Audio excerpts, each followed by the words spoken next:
All right, welcome back to episode 119 of the Hockey Cards Gongshow podcast. My name is Josh. As always, I'm here with Troy. What's going on, Troy? Not a whole lot personally, but the hockey hobby gods have blessed us with tons of content for today. Yeah, our goal today is to not have a 6-hour show. There's literally that. And we have 2 shows a week. So what has it been like 3 days since we last recorded? And we were just looking at our outline going, holy smokes. But it'll be fun. There's lots of great stuff to get into, a little bit of hobby drama going on.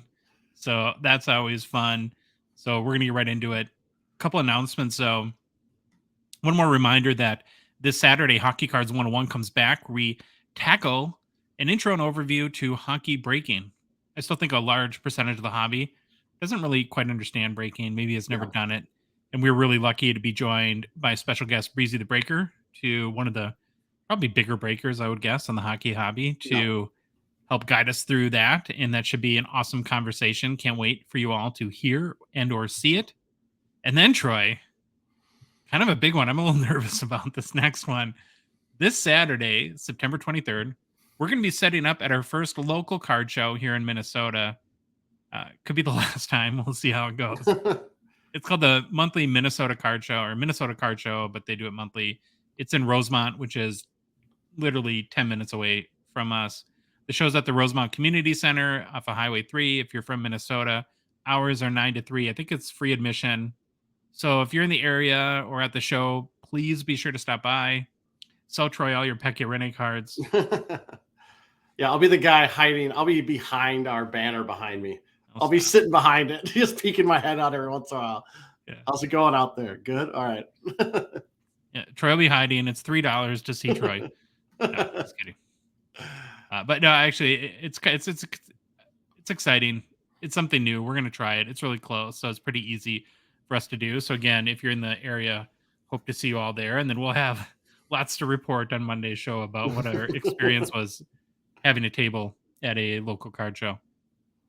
Last thing is just a reminder that the Hockey Cards Gongshow podcast is a Patreon podcast. That means that we rely on support from listeners like yourself to help us cover our show expenses, produce hopefully more and better hockey card content, and help us fund initiatives, even in a small way, to grow the hockey hobby. Right now, you can support us via Patreon and join our out of 199 support level tier. That means you'll be one of the first 199 supporters of our show.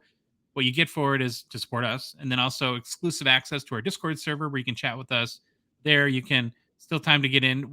I think later this week, we're going to get the entries out for a 5K challenge, maybe win a sealed box of 2020 The Cup, and just do other fun stuff that we have planned there too. Super easy to support us. All you got to do is go to our website, hockeycardsgongshow.com, and click on the Become a Patron link at the top of the page, or you could go to the Patreon website at patreon.com and search for Hockey Cards Gong Show.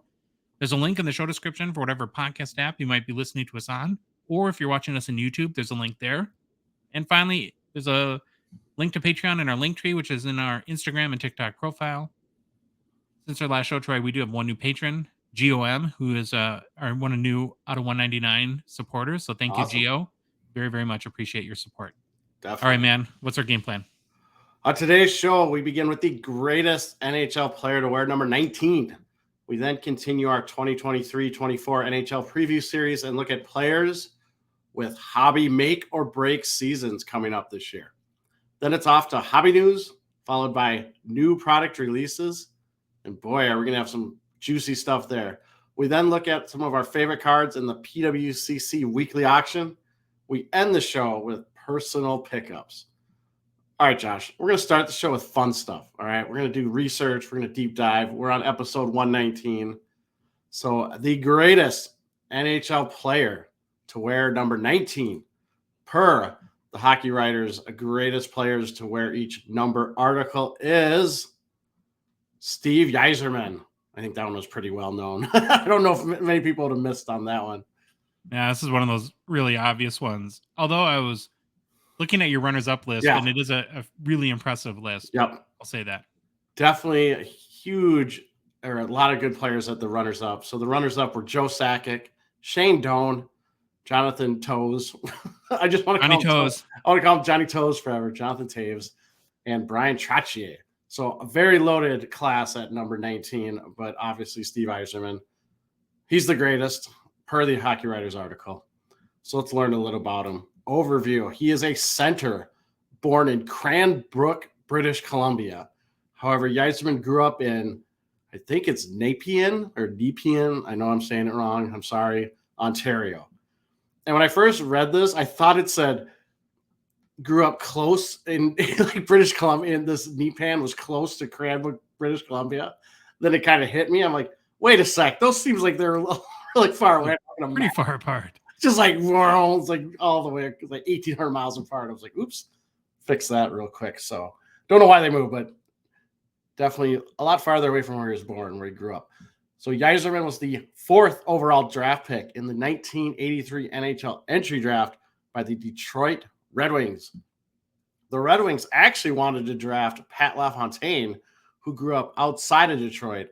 But when LaFontaine was selected by the Islanders, the Red Wings settled for Yzerman. Pretty good player to settle for. I wish the Wild or the North Stars could just settle for someone of that caliber. Be nice. It'd be very nice. Yzerman played in 1,514 regular season NHL games over a 22-season NHL career. Yzerman played his whole career with the Detroit Red Wings. So very easy there. 22 years, all with the Red Wings. For his awards and accomplishment, we got a bunch. Hall of Famer, 3-time Stanley Cup winner, 83, 84 all-rookie team, 1-time Ted Lindsay Award winner. Then it was the Lester B. Pearson Award.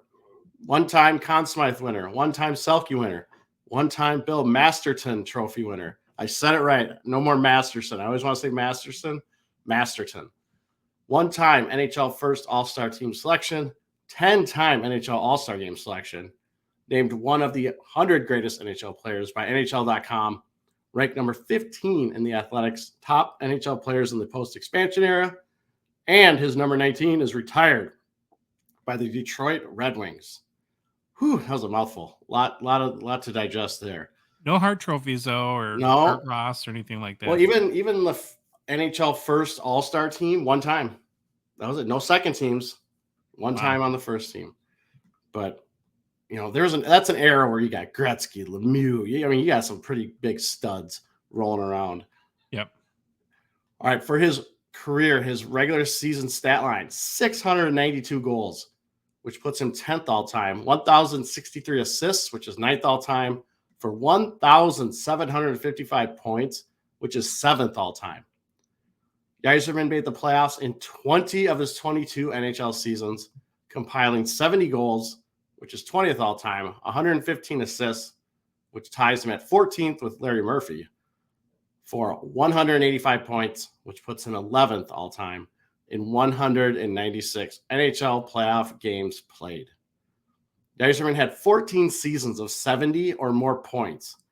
Of those 14 seasons, 6 of those seasons he had 102 or more points, with all those 102 or more point seasons being in a row. Wow. Yep. It's pretty nuts. In addition, Yzerman had 11 seasons of 30 or more goals, with 5 of those seasons having 50 or more goals, and 2 of those seasons with 60 or more goals.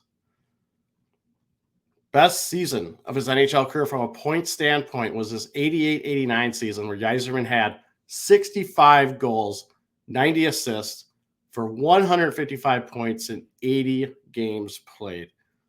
All right, Josh, this picture, I love this picture.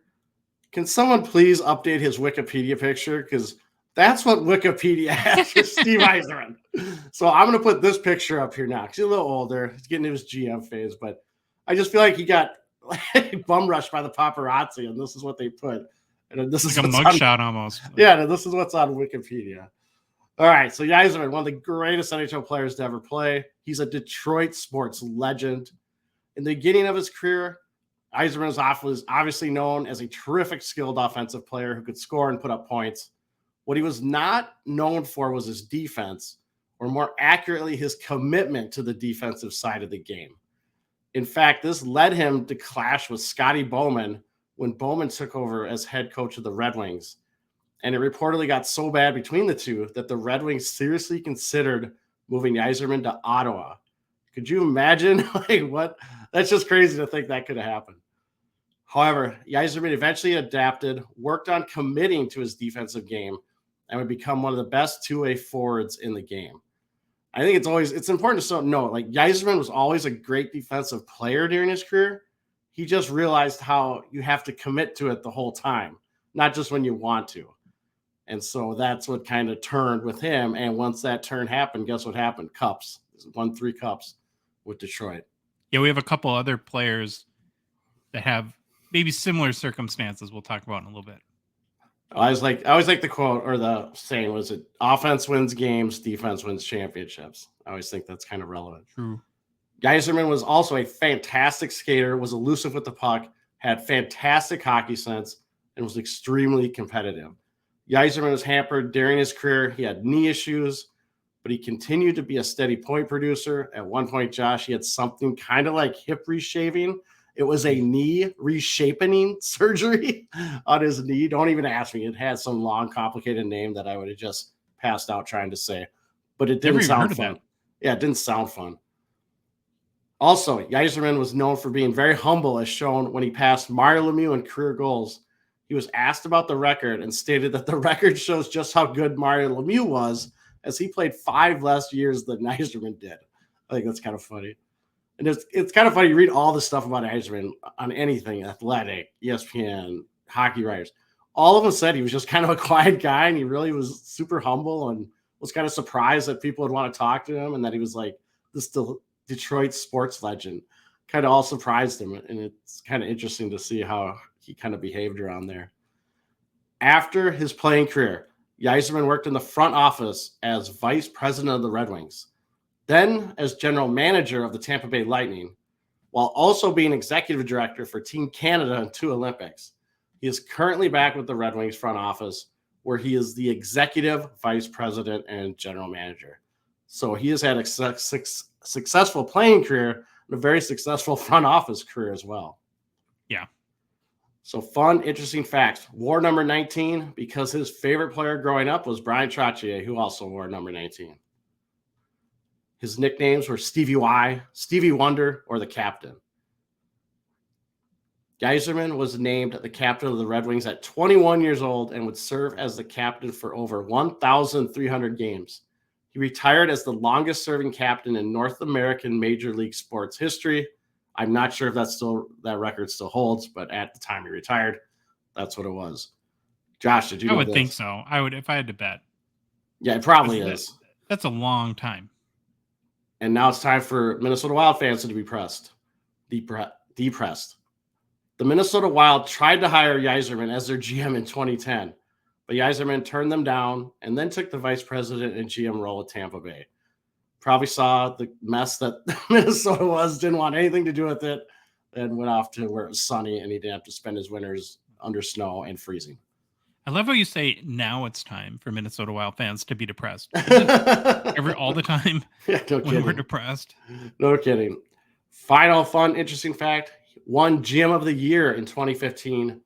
Responsible for drafting such players as Nikita Kucherov, Andrei Vasilevsky, Braden Point, and Anthony Cirelli. Pretty good list of players that he drafted there in Tampa Bay. And that's just the superstars. There was a lot of good players he drafted. We didn't need him here in Minnesota. So it's okay. We knew. It's okay he turned us down. Yeah, you go where it's nice and sunny and get a tan. Yeah. All right, his rookie card, Josh. Right here, if you're watching on YouTube. 1984-85 OPG, number 67. PSA 10 has a pop of 125 with a gem rate of 2.11%. The last sale was on August 27th, 2023, via eBay and verified in Terapeak for $4,000 US, right on the nose. All-time high sale of this card I could find was $7,250 on December 15th of 2021 via PWCC. Also, it's one of our favorites. We have a Topps version also, the 84-85 Topps, number 49, Steve Yzerman. PSA 10 is a pop of 79 with a gem rate of 1.2%. This is isn't Topps usually have a higher gem rate, usually on these older mid-80s? I always thought they did. Maybe not. Not in every case. Like I know, who is it that it was late 90s that the tops is actually more rare than it might be Joe Sakic's rookie. Yeah, there's one. Yeah, for sure. Last sale of the tops PSA 10 that I could find was on August 6th of this year via PWCC for $2,370 US dollars. So one of the most iconic cards, I think, yep. in the hockey hobby is the Steve Yzerman 1984 rookie, whether it be tops or OPG. You have this card in any condition or graded or raw? I don't. I know I did at one point. I might have it in a box if it is, or in a stuff my parents gave me. I have a box in the basement with some older stuff, but if it's in there, it's pretty much trash. But are you saying this card is more iconic than this picture? That's what I want to know. If they could put this picture on this card, fantastic. I love it. Yeah, that picture is pretty awesome, Troy. Well, there we go. Yet another one. We're getting close to the end. What do we have, like 4 or 5 shows left? Yeah. We figure something else out here. Well, we're going to continue our 2023-24 preview series, and today we're going to look at some make or break hobby seasons, I guess, or for looking at the hobby and players that this year could kind of, I think, dictate what direction they go as far as hobby relevancy. And I think what you find is the group of players we've selected to highlight are maybe at that, like I said, the make or break point for different reasons.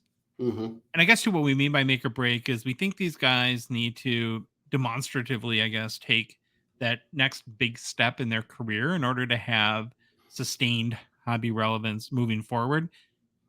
And again, we're separating hobby and NHL player a little bit here too, because we know that it's not a direct comparison. It's not, they're not directly correlative, I guess, if you want to put it that way. Some of these guys are already really good and they're going to continue to be good. Some of them maybe haven't been good, but all of them are really sort of at that point where if they're going to be relevant, it's going to have to happen soon. And if they're going to be maybe considered a hobby star, I think this year could go a long way into maybe giving us the indication as to what direction that they're going to go. So I think we've got 6 players that we wanted to highlight and kind of run through why we think this is a make or break season for them as it relates to the hobby. First guy is a pretty easy one, Troy. The obvious case, we might as well just go ahead and start here. It's Alexis Lafreniere. Laffy entered the NHL, of course, as the first overall pick, was signed to Upper Deck as the spokesman for the 2020-21 hobby class.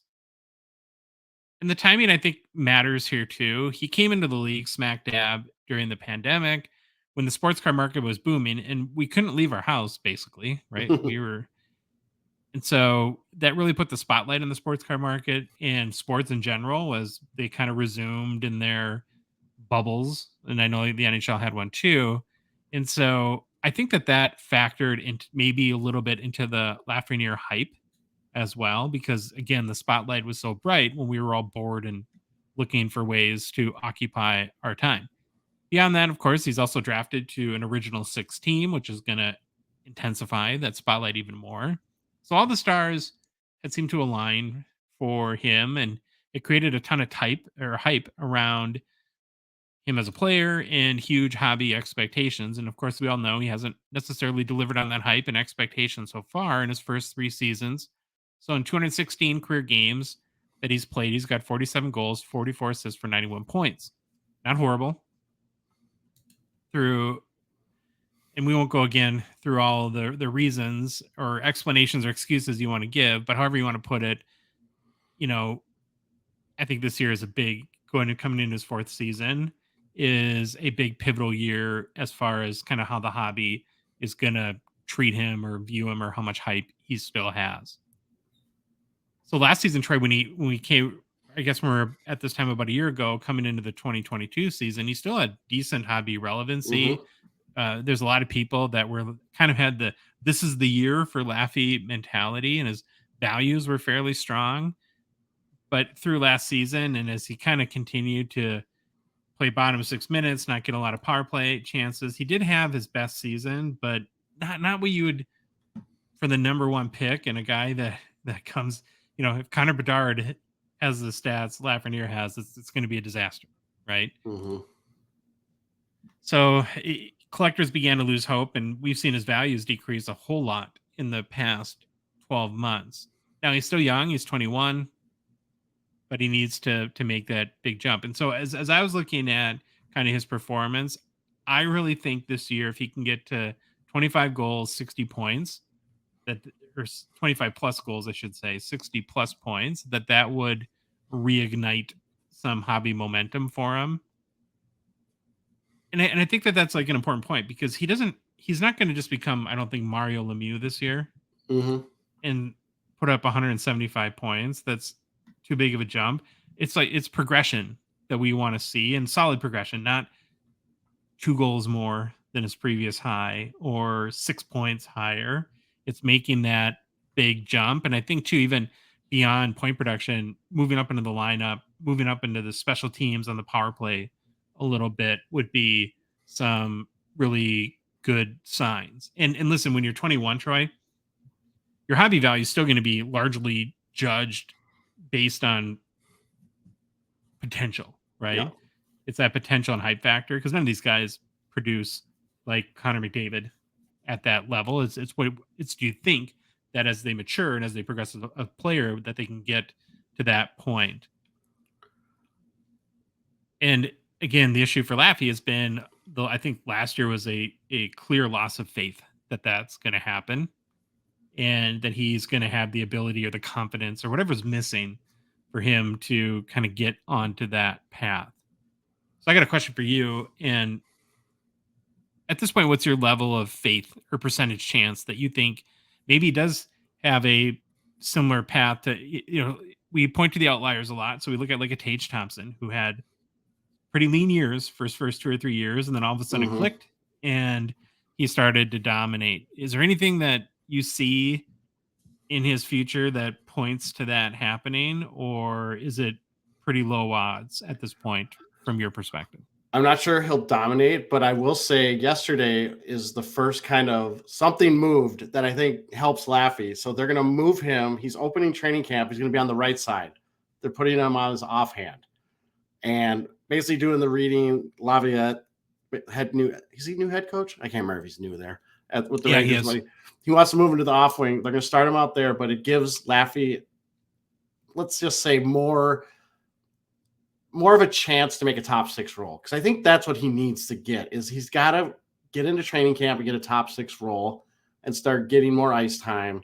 Because I think we've always heard that he's kind of buried, or he was buried last year, a couple of years. And when he's top 6 or even 5-on-5, he does pretty decently. It's just not all meshing into one thing. So with this move, maybe this is the impetus to get him sparked and going. Do I think he'll be like Tage Thompson and have a breakout? I hope so, but I'm not 100% convinced. I would have to see something. I want to see something early in the year, just that looks like he's going to have kind of that breakout season we want. I was a little surprised that he re-signed with the Rangers. I think he signed a 2-year deal this summer. Mm-hmm.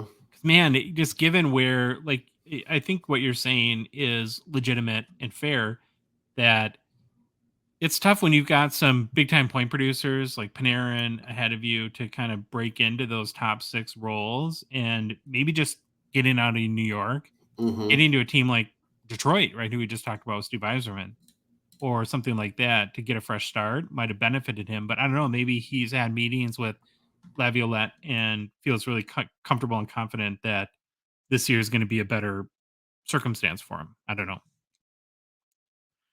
Well, Lafreniere is a 2020 Young Guns. His PSA 10, Troy, has a pop of 1,577 with a gem rate of 39%.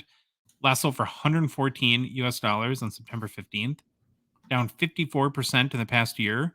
So it's lost more than half of its value. And I think that's kind of where I'm getting at, sort of people losing faith in his potential. And it is also down 11% in the past 6 months. So that's our first guy who we think this is a pivotal year, make or break, as it relates to the hobby. And that's Alexis Lafreniere. Okay, we're going to move for a guy that maybe hasn't lived up to expectations, to a guy that's probably exceeded them. Yep. We know has exceeded him. So Mikko Rantanen has been great the past few years. It just hasn't translated to hobby hype or relevancy. And I think that this is going to be a pivotal season to determine, is he just going to be one of these guys that, for whatever, the Stamkos or Kucherov, right? That always seems to produce well, but yet doesn't get the commensurate amount of hobby love that you would expect. So Rantanen is 26 years old. He's just entering his prime, coming off back-to-back seasons with 92 and 105 points, respectively. Plus, last season he had 55 goals, which is no joke. That's a big-time goal total to go along with his 105 points. So after his 7th full season, scoring 55 goals, 2 consecutive career years, and at 26 years old, you think, well, how the season goes could, I guess, determine again whether Rantanen is a hobby star in the making or just one of those third or fourth wheels on a loaded team that always seems to produce but never gets the love.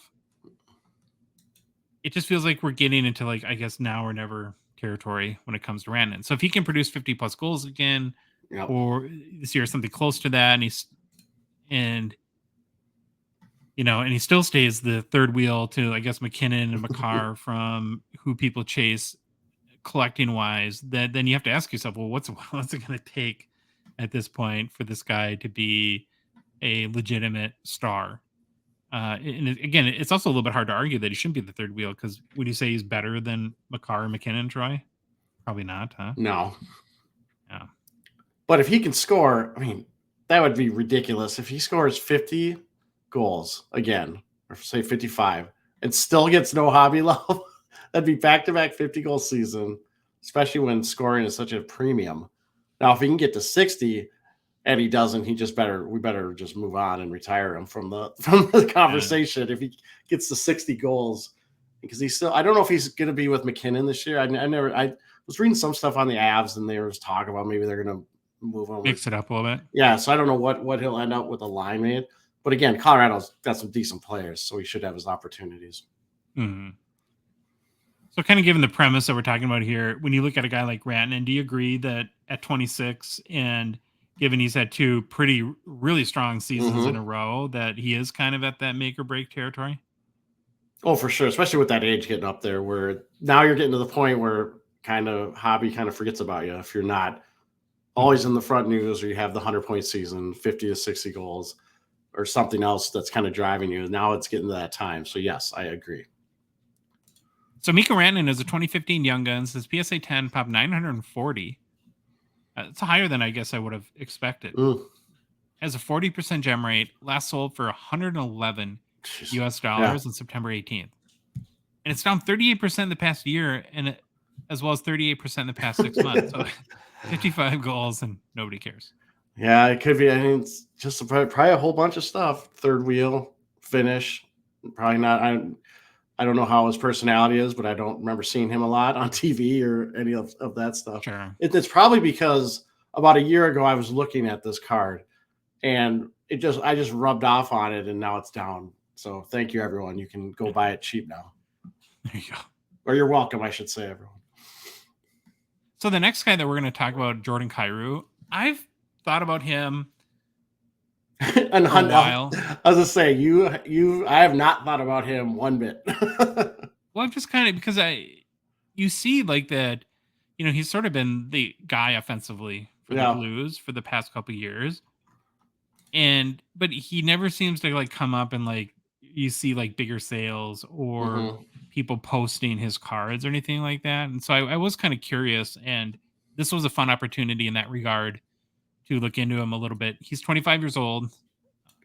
One of these players, Troy, that I think has straddled the line between being hobby relevant and just another guy that produces good numbers, just not great numbers. After being selected 35th overall in the 2016 NHL entry draft, Kyrou split time between the Blues and the AHL in 2018 and 2019 was sort of his first NHL experience, but he didn't play a full season either of those 2 years. His first full NHL season was the pandemic-shortened 2020-21 campaign. He had 14 goals, 21 assists for 35 points, and 55 games played. Not bad for your first full year. And then his performance jumped the next season to 27 goals, 48 assists for 75 points and 74 games played. And then last year, he had set a high year before, 27 goals. Now he jumps to 37 points, had less assists though, so produced 2 less points for a total of 73. So now you got a guy who's still at that 25, just kind of getting close to his prime. 35 or 37 goal scorer, 73 point producer. And that kind of puts him at that familiar precipice where a lot of these guys tend to be, where we look at sort of hobby stars, kind of the minimum performance, right? Is like 40 goal, 90, 100 point guys, where he's kind of on the doorstep of that. And the big question, of course, is can he get there this season? Can he take that next jump in his career? Or is he going to be like a Kevin Fiala type of guy who's great to have on your team, just not going to be a driver of value, I guess, in the hobby? There are a couple interesting stats or data points that you can point to with Kyrou, though, Troy, and I think this one is a little bit underrated when it comes to potential. And I'm really interested to get your opinion on it because you're know more about hockey than I do, of course, and are deep in analytics. But he's been a pretty prolific 5-on-5 goal scorer, averaging 1.23 goals per 60 minutes in his career, which puts him on par with like big names. So Ovechkin does 1.24. Again, Kyrou is 1.23. J-Rob at 1.23. McDavid, 1.23. Mikko Rantanen, who we just talked about, 1.21. And our guy Kaprizov at 1.2. So am I kind of, or do you agree with me, or do you think I'm right in that, when you look at goal scorers, that 5-on-5 goal scoring ability is a big indicator? Because I think assumption sometimes is that, there's guys that basically feast on the power play. Yeah. I mean, you got to score at 5-on-5 too. And I love looking at per 60 metrics because it gives an even playing field to everyone. Again, I can look at your name, your stats, but you might have played 10 less games or you're on the ice 10 minutes less per game. But when you look at it per 60, that's pretty interesting that he's that high up there. And plus, the Blues signed him to a huge contract, right? He's like an 8-year deal. He gets $8 or $9 million. I guarantee they went in with those numbers. His agent was probably pretty smart. Mm-hmm. So that's a very interesting stat. I didn't know that. And probably why he's got paid the money he did. But, you can't sit at 37 goals, I don't think. You probably got to jump that up a little bit to justify that contract. Going back to your Steve Yzerman information, where Kyrou is oft criticized, Troy, is on the defensive end, which now doesn't directly correlate to affecting the hobby much, but it does affect, if you're good offensively but a liability on the defensive end, that affects how well your team performs and the opportunities that you're going to have down the road. And so it sounds like that the coaching staff has been pretty direct with him this summer in convincing him to really work on his defensive game because he's such a great skater. I think the picture that we're looking at, if you're watching on YouTube, is for him winning the fastest skater in the skills competition. Yep. So he's lightning fast and a really good skater. And I think that the coaching staff kind of pointed to that, saying, listen, the way you skate, there's no reason why you can't play defense. It's just a mindset thing, and you got to really commit yourself to that end of the ice. And so it sounds like that he's working on that, and that can help the team definitely perform a lot better. And so the Blues, of course, are expecting a big jump in 2023-24. And I think, Troy, it feels like an important juncture for his stature in the hobby as well. Yeah, I agree. So Kyrou is a 2018 Young Guns. This PSA 10 has a pop of 414. 64% jam rate, last sold for $54 in September 3rd. It's down huge in the past year, losing 64% of its value. And over the past 6 months, it's down 13%. So if you're a Kyrou, if you think that things are going to come together and he's going to take a big jump and he's going to come out on the right side of that make or break type of season, man, you can definitely buy low right now. Mm-hmm. Okay, Trey, the next guy has been talked about a lot this summer. And part This of me is guy, one. this guy, PLD, man. I don't know that much about him, but every time I hear him brought up, it's just some issue. Something's going on. Ugh. All right, Yeah, go ahead. that's Sorry. like where I've been at too is whoever talks about him, whatever articles I read, that there's a lot of speculation he's just going to have a monster year in LA. And I'm trying to figure out like where these people are coming from. It's not like I'm saying I don't believe or Yeah. trust people that are a lot smarter than me, but you're right. It's like anytime you typically hear something with them, it's about some sort of issue or fracture or Yeah. friction that he has with the team. So the P to the L to the D, right? I like it. I Has like it. played in the NHL now for 6 years. He's a 25-year-old Yeah. center, third overall pick in the 2016 NHL entry draft. Has now played for two teams, Troy, Columbus Blue Jackets, Winnipeg Jets, and guess what? He requested trades from both of them. That's right. I forgot about that. So you just said that. Yep. Eliciting obvious questions about whether he's a team guy or not. And that's not a good sign if you're No. forcing your way out and every team you've played for. Yeah, it's not a good sign. I mean, obviously there's some situations, but when it's two, then you start looking. Now, if it's three, if he requests a trade out of LA, I'm done. Like done. Yeah. You're out. Last season with the Jets, he produced 27 goals, 36 assists for 63 points in 73 games played, putting him up to for his career at 129 goals, 173 assists, 302 points, 434 games played. So he's basically for his career at 0.3 goals per game and 0.7 points per game.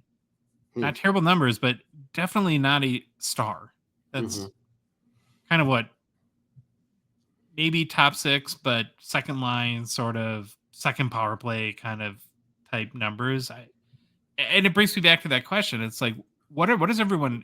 And I'll admit, okay, I haven't watched him play a ton. Yeah. But what's everyone seen in this guy where they're just so convinced that he's going to blow up this season in LA? Well, he was like, the funny thing was when did he sign as a free agent? Or he got traded, right? You just said to LA. And that was like the big trade. And the obviously, like at that point, it was like huge news. And this guy doesn't do it for me, but I could be just because like you said, I haven't watched him a lot either. And maybe that's part of it too, because it wasn't a huge like free agency year. Yeah. There wasn't a ton of big trades. And so maybe it was sort of the biggest thing going for anyone to talk about. Like you said, he's on the heels of an offseason trade to LA. Much brighter spotlight in LA than you had in Winnipeg, that's for sure. And a lot of people think that it's going to be that this situation is right for him to have a breakout. He did sign after the trade a contract that pays him $8.5 million per year.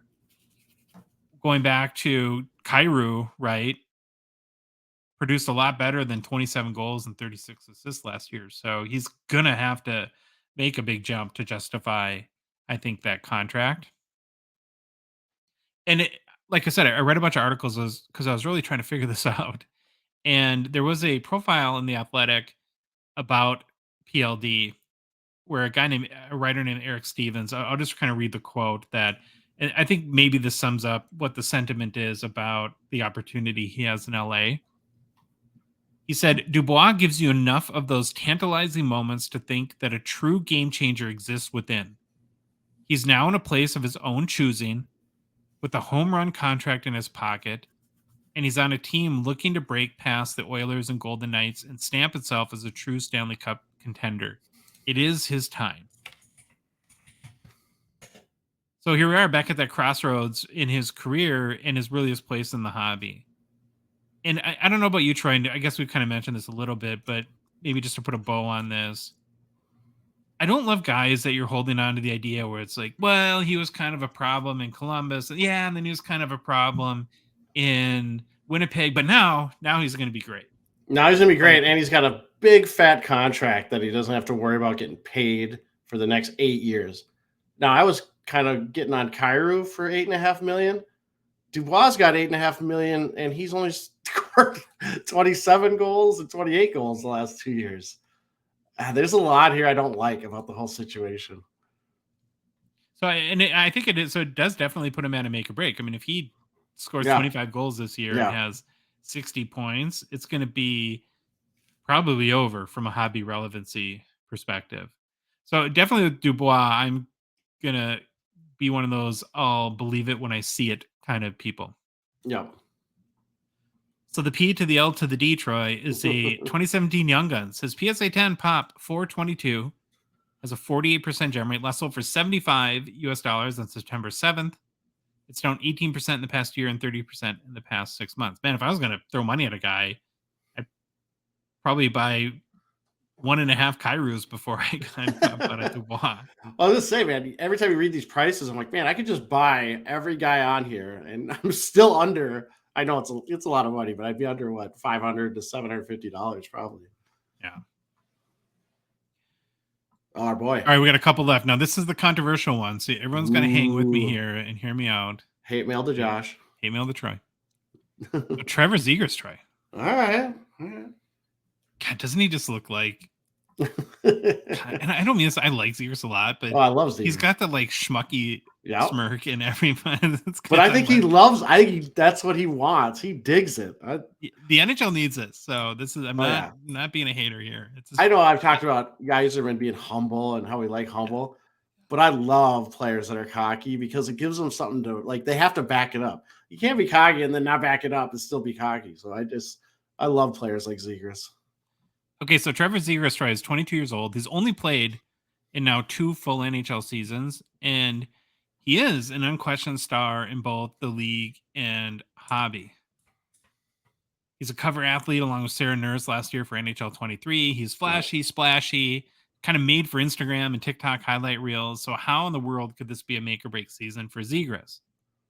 If you sift through the flash, flare, and hype and read into, especially his contract situation going on right now, he might not be in Anaheim pretty much. Well, but it's you have to but when you start to understand the why, and you get past and you look at the general feedback from like NHL insiders, from like coaches and scouts and GMs, what they are all saying is that for all the Michigan goals and highlight reels and kind of flashy play, he is not anywhere close to a complete hockey player.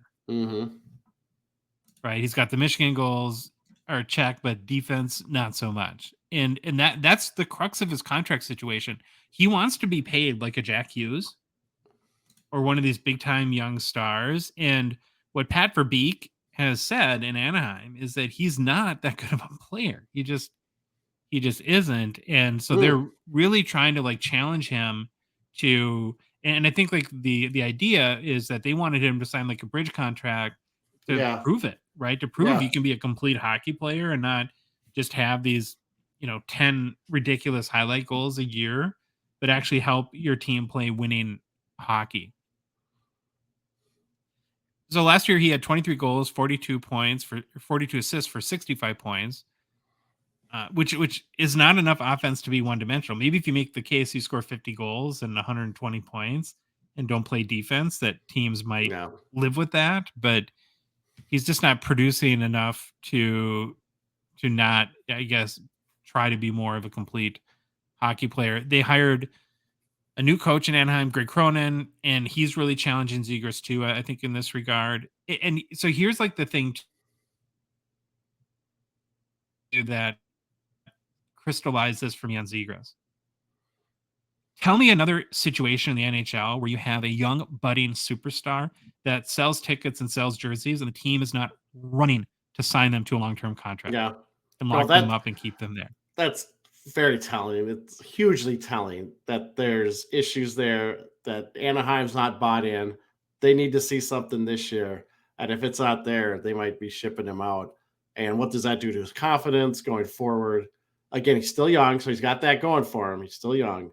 But there's a lot not to like about his game, man. If you're not scoring 50 goals, like you said, you got to be more complete or more rounded if you're going to be the 20 goals, 60 assist or 50 assist guy, 40 assist guy. Get more to your game than just that. Yeah, the game isn't played on TikTok, right? Where again, he is, and he's going to have hobby hype going forward, and but like we talk about all the time, that works when these players are young. At some point, if you're going to drop $3,000 on a Zegras rookie, and your plan is to hold it for a few years, at some point he has to translate into a complete hockey player. Again, I'll Yeah. reference again the Steve Yzerman sort of crossroads that he was at too. Yeah. So that's why I think that this is sort of a make or break season for Zegras. Is it might help give us an indication. Is he going to kind of get it? Are things going to click? Is he going to mature, I guess, from a hockey player perspective and get on that Yzerman path where you go from a one-dimensional offensive threat into a complete hockey player that can help lead your team to championships down the road? You think that's fair? I think that's very fair. And I mean, I'll take him though if they want to trade him to the Wild. I'll definitely take him. Maybe he can help Kaprizov, even though I think they're because Kaprizov needs a center. So there, I'll take him. But I want to see him. He's got to do better. The Wild had a very poor man's situation to this last year with our rookie Kalen Addison, who was, I think, on the power play when he played like a point per game guy or more than a point per game guy. But the problem was he was a disaster 5-on-5. Yeah. And so here you have a guy, a rookie who's captaining your power play, who's scoring or adding multiple assists in almost every game he plays. And they scratched him like 20 games in a row. And they basically said, you have to play your position. You can't just be a power play. The NHL is too tough to be, well, I'm just going to be there's no like punters in the NHL. Yeah.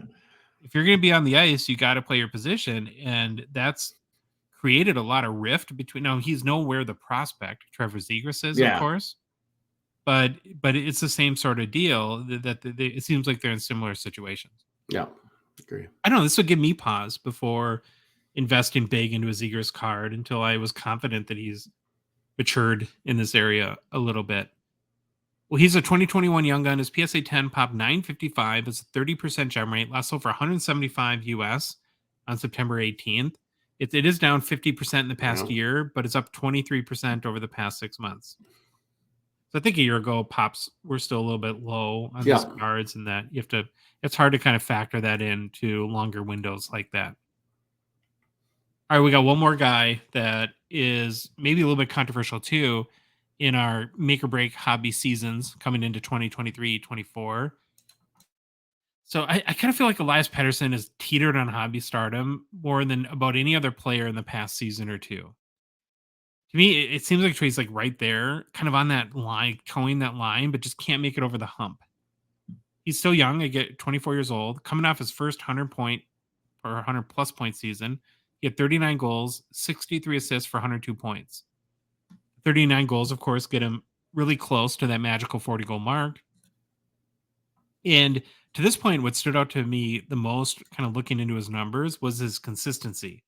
So if you take out the shortened 2020-21 season, where he only played 26 games, in his other 3 complete NHL seasons, he scored 28 goals, 27 goals, and then 32 goals. He had 66 points, 66 points, and 68 points.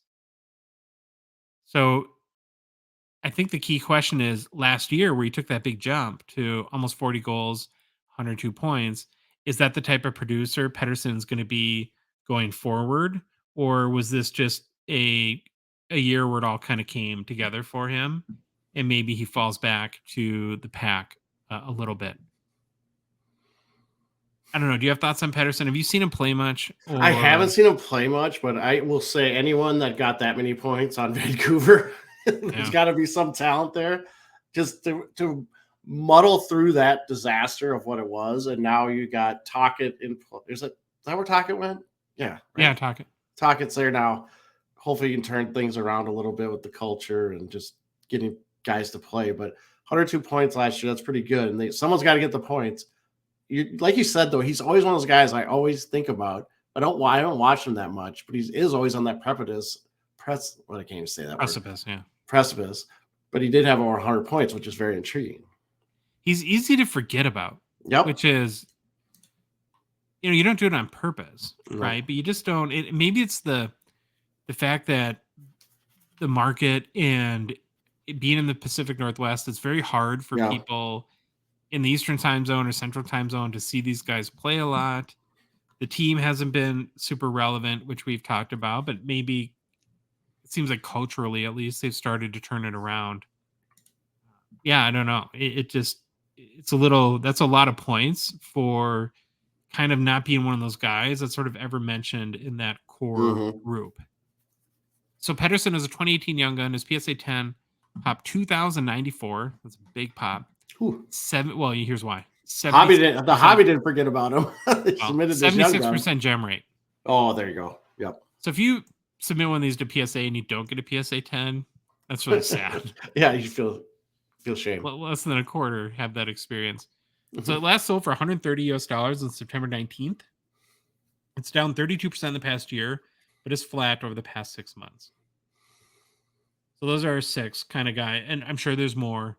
If you have any other potential players that you're looking at that you think is kind of at that make or break point in as far as like where they'll end up hobby wise, be sure to message us on social media.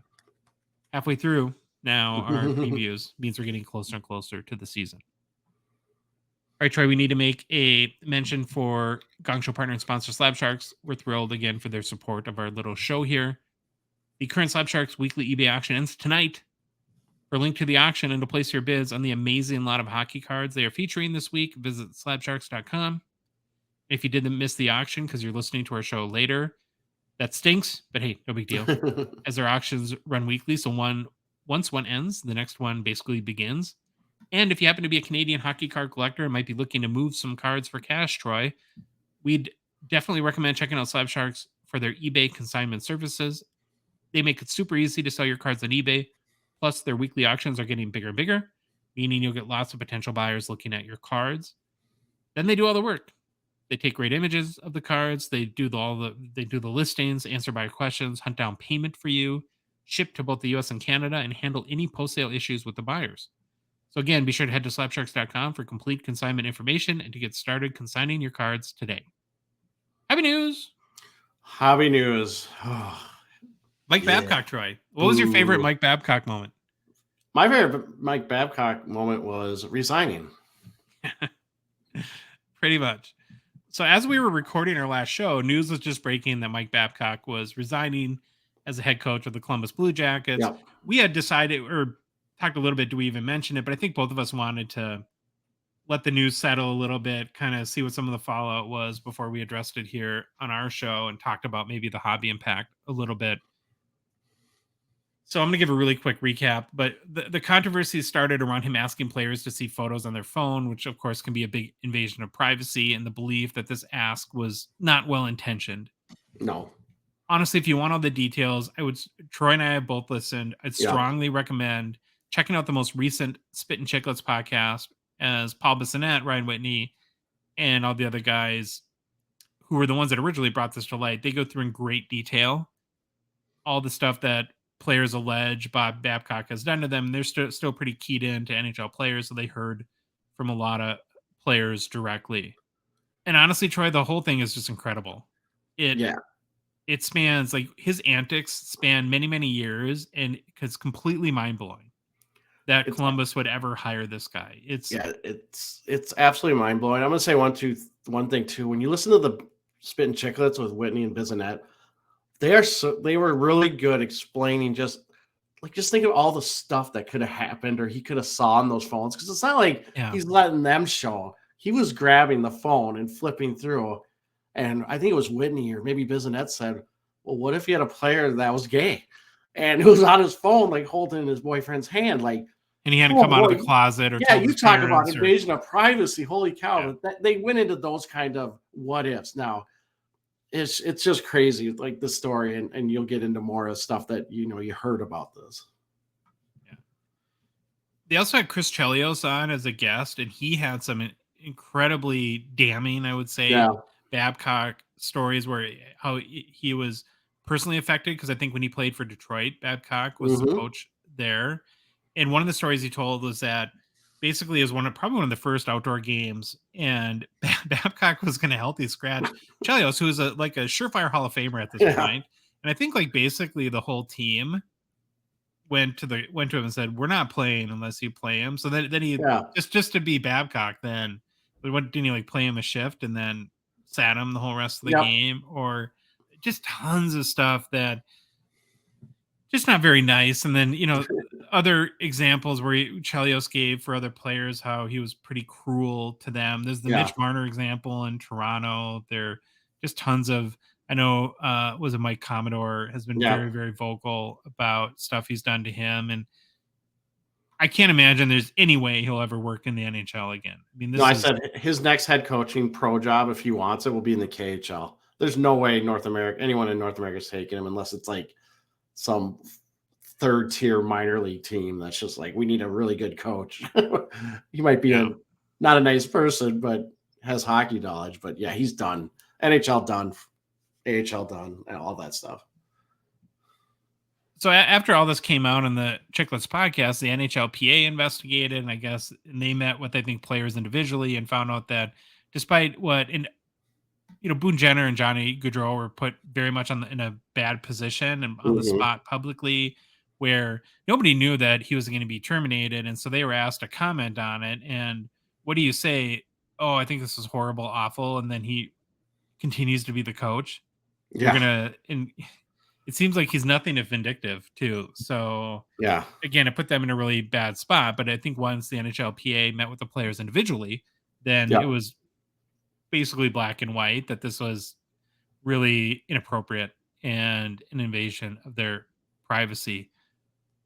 So since he was resigned, it's also kind of been basically a mea culpa for president of hockey operations John Davidson and GM, I think it's Jarmo Kekalainen, who flat out come and said they made a mistake. Yeah. And Troy too, I don't know if you've seen the comments from ownership, but they don't seem real happy, which is understandable. Yep. And if you read like between the I think it's actually pretty overt in their statement that Yeah.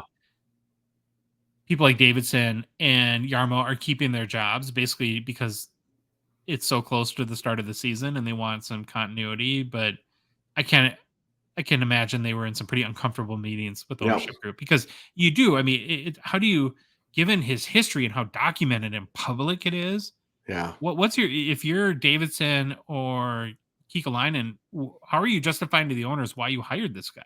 Yeah, you're gonna I think you're gonna say we're giving him a chance, but maybe change. But listen, he's got a prolonged history of this, and he hasn't changed. But he's very manipulative. He's very good. They talk about this on Spin Chicklets again. Go listen to it. How he would go to the right people, be buddy with them, the people that are like responsible for his job, but everyone else he was a complete megalomaniac with, or psychotic with, or I don't know what you want to call it. So once again, if you want all the details and it's really good listen, we'd recommend the Spit and Chicklets podcast for that. But now let's bring this story back to the hobby. And Mm-hmm. again, I can't believe they hired this guy in the first place, given the young talent on Columbus. I mean, it's a really Yeah. exciting team Yep. for once, right? You've got all these teams that, man, like, well, our team before Kaprizov came, or you got like Nashville and Columbus and who are some of the other ones? Like Winnipeg, maybe a little bit, where they just don't have like these big like hobby stars that are driving not just like from like collecting, but just from a fan interest standpoint. And here you got Columbus, who is going to have Adam Fantilli playing for you, who, as much as everyone freaked out about Bedard's hat trick in the Tom Curver's Yeah. prospect showcase, Fantilli one upped him. He had a hat Yep. trick and 2 assists. He had 5 Yep. points in the game he played. Then you got Ken Johnson, who's pretty good last year. You've got Cole Sillinger, who maybe people still have hope for. You've got on the defensive end, David Urasek. You had Kirill Marchenko, who had a pretty good rookie year last year too. And you really think that this is the guy to nurture a, a, a group of young players and help Yeah. them be successful in the NHL? It's how do some of these guys get professional sports can be so weird. Oh, it's dirty. I mean, it's not dirty, but it's the good old boys club.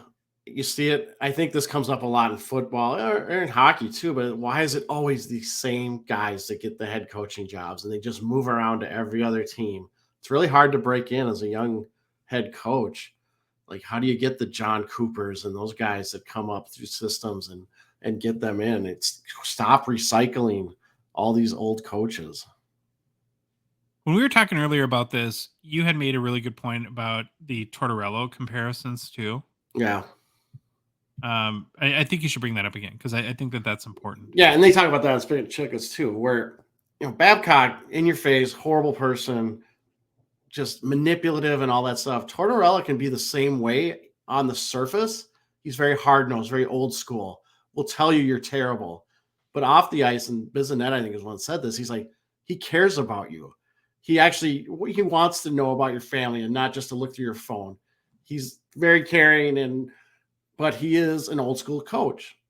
But that's the difference. He's not out there to destroy you or manipulate you and have all this power over you. Yeah, he'll get in your face and tell you you're terrible, but there's kind of that dichotomy. But he'll be honest with you and he'll be direct with you. Yeah. Yeah. All right. So I don't know if there's anything more to say. Well, I guess Pascal Vincent, who I think was an assistant that's been with him for a few years, so had Babcock maybe had inherited, is going to take over. So maybe that's good from a continuity perspective.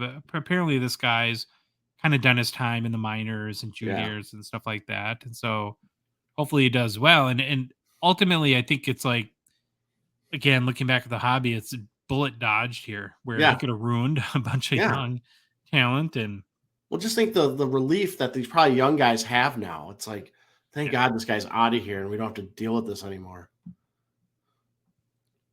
We'll continue to see what happens, but I like I said, I think we've seen the last of Mike Babcock. Yeah. So some bad news if you're an Avalanche fan or Gabriel Landeskog fan. It's a really cool picture if you're watching on YouTube. I don't think it's a huge surprise, but it was officially announced that the Avs captain Landeskog will miss his second consecutive regular season as he continues after going through a knee cartilage transplant surgery 4 or so months ago. If everything goes well, he could potentially return for the playoffs. But I think that type of injury he has, it wouldn't be a shock if he ever plays again either. So it's really kind of I don't even know what the odds are, but it's not certainty he'll ever play again. It was his third surgery on the knee in a 14-month span. He's only 30 years old, so pretty sad in that perspective. And if he can't play again, it's a crappy way to end your career.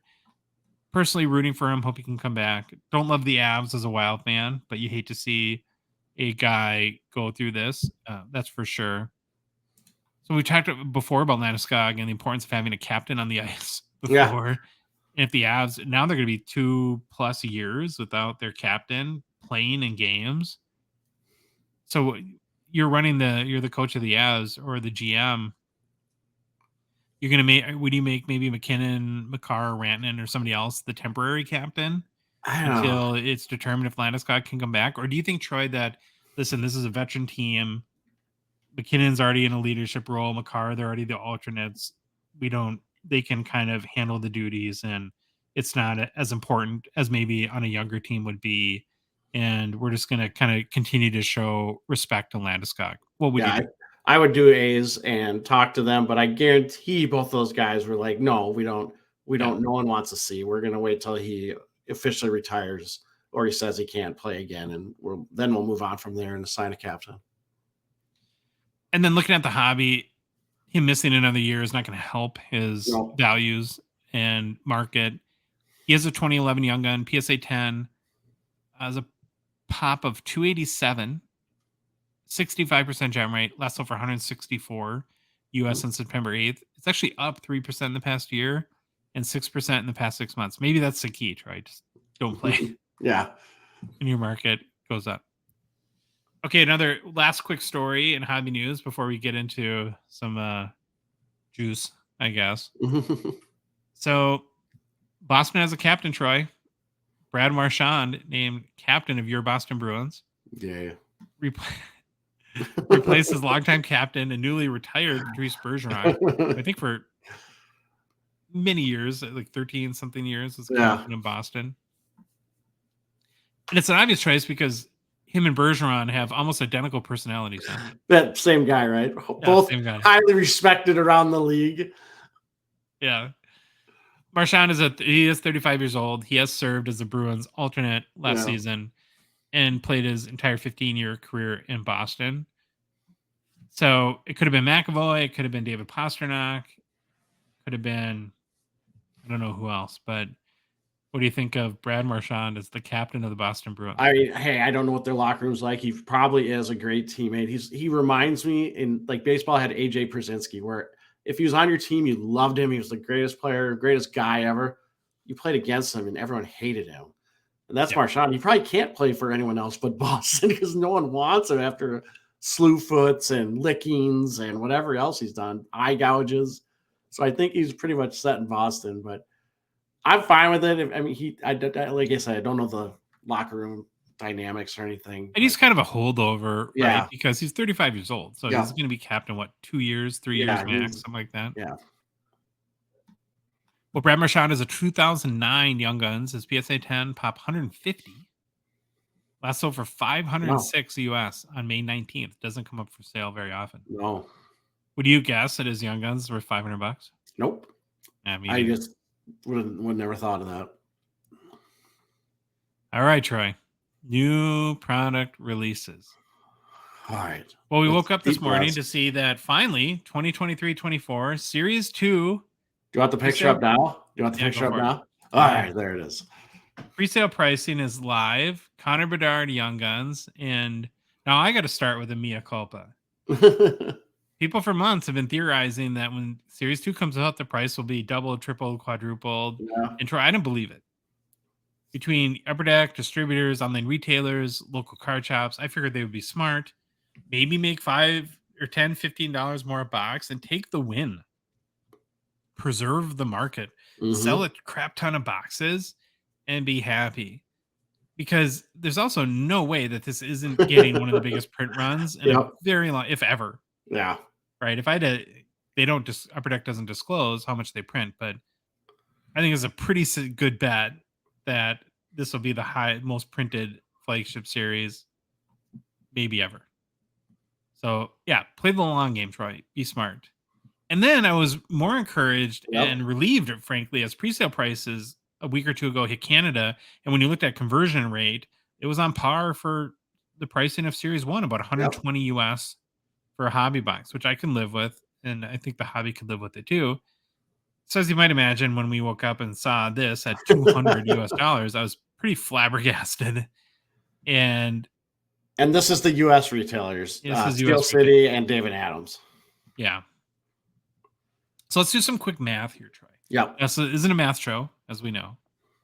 There's 50 Young Guns on a checklist. You get 6 base Young Guns per hobby box. Yeah. So that means by the odds, on average, it'll take you 8 1/3 boxes to get one of the 50 Young Guns, which is Connor Bedard, a base Young Guns. But then, of course, you have to buy 9 hobby boxes because I haven't seen where you can buy a third of a hobby box. You're looking at $1,800 US on average, based on the odds, that you would have to spend to get one Bedard base Young Gun. Now, I get it too. There's lots of other cards that you're going to get, and it's not. But let's be real here. This is the chase. This is what everyone wants. So, what was your instant reaction? I was almost baffled. I had to talk to you to make sure I was right on the Clouts and Chara and the Canadian pricing we saw, because then you can kind of put 2 and 2 things together and kind of look into this a little more, which you'll get into. So I'm not going to jump ahead. But yeah, seeing $200, I just kind of blew my mind because it's flagship. I've never seen flagship this high.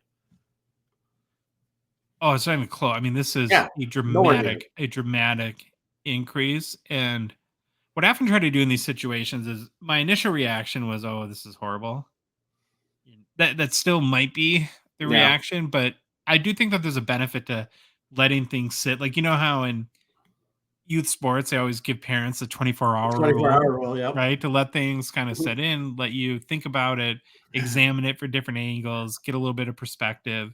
And I reached out to a number of people today to try to get their input on it too. And maybe the first place I want to start is, why is this happening? Yeah.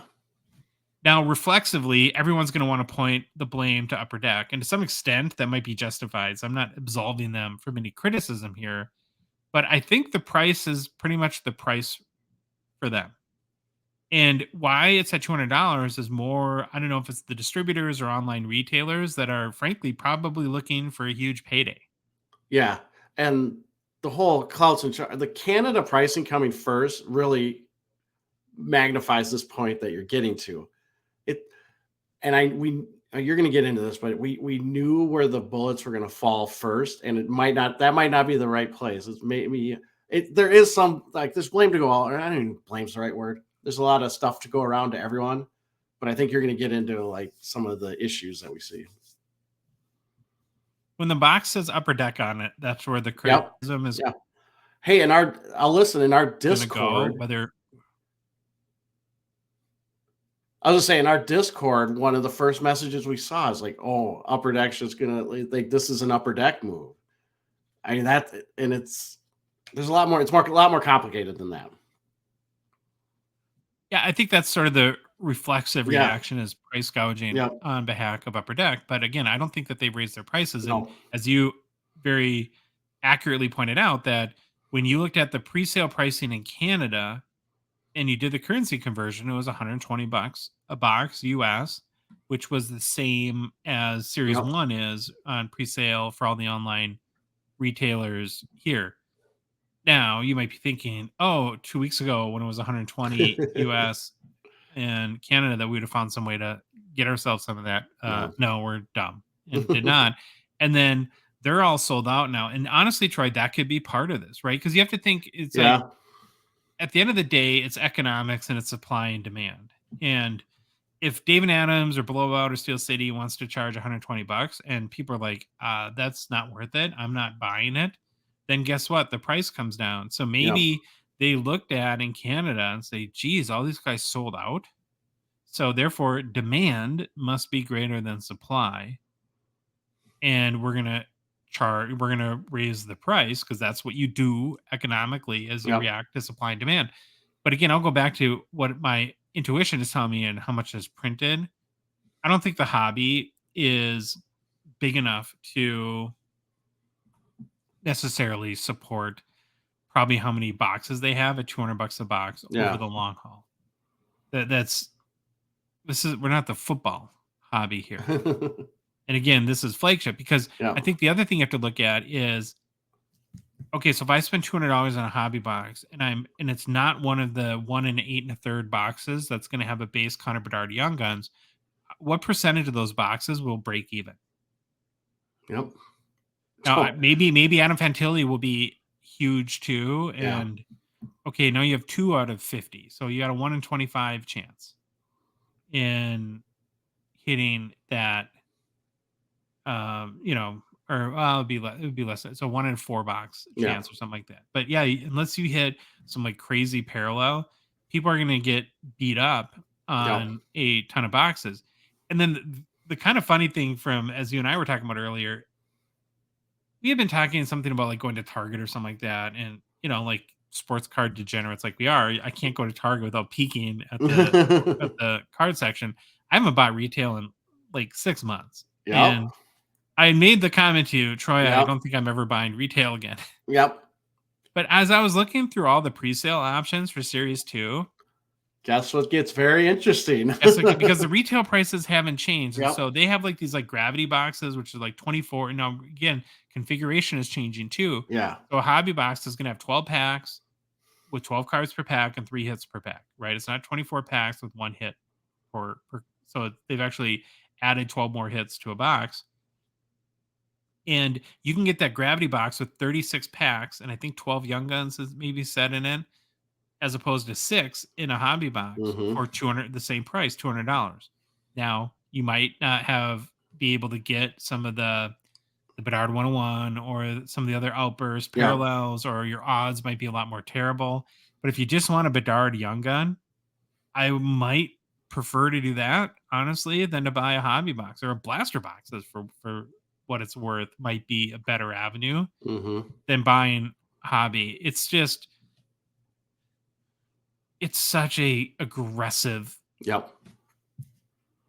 And I think that is really not smart because I'm not convinced that there's economic studies that were done to prove why this is the smartest strategy.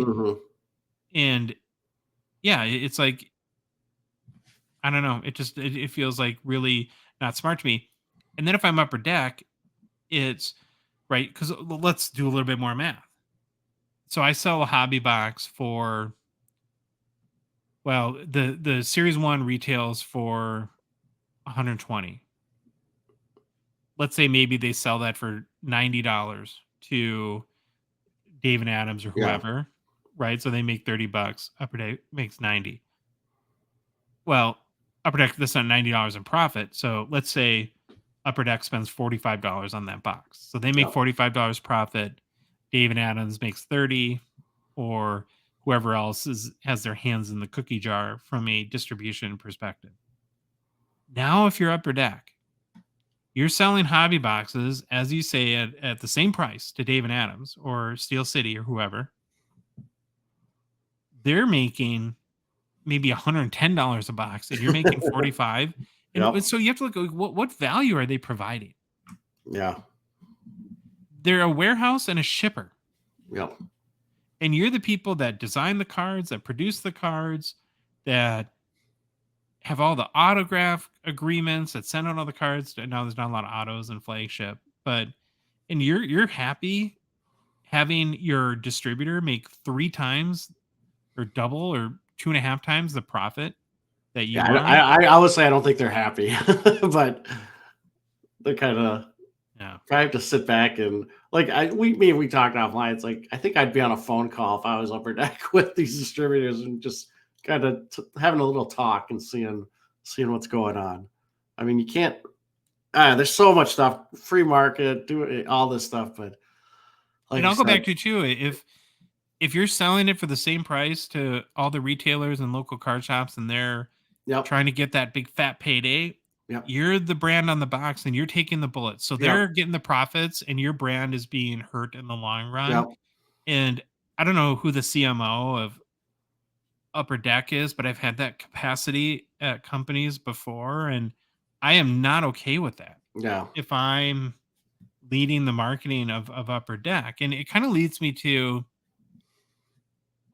and I know this is a complicated issue, and there's a lot because there is secondary market, and things come out for one price and either go up or down all the time, and there is all these tangled levels of distribution. But yep, the fact that Upper Deck, I just don't know if I buy that it's a good thing to say, well, this is what we sell, and we can't control what happens after that. yeah. I, if I'm running that business, I don't. That's I want to control how my Well, brand is yeah. perceived, and That's the so word, perceive, price perception, right? There is ways around that. You can do it. We're not going to get into it. We're not going to have a discussion on what was. You always like to use the term what map pricing.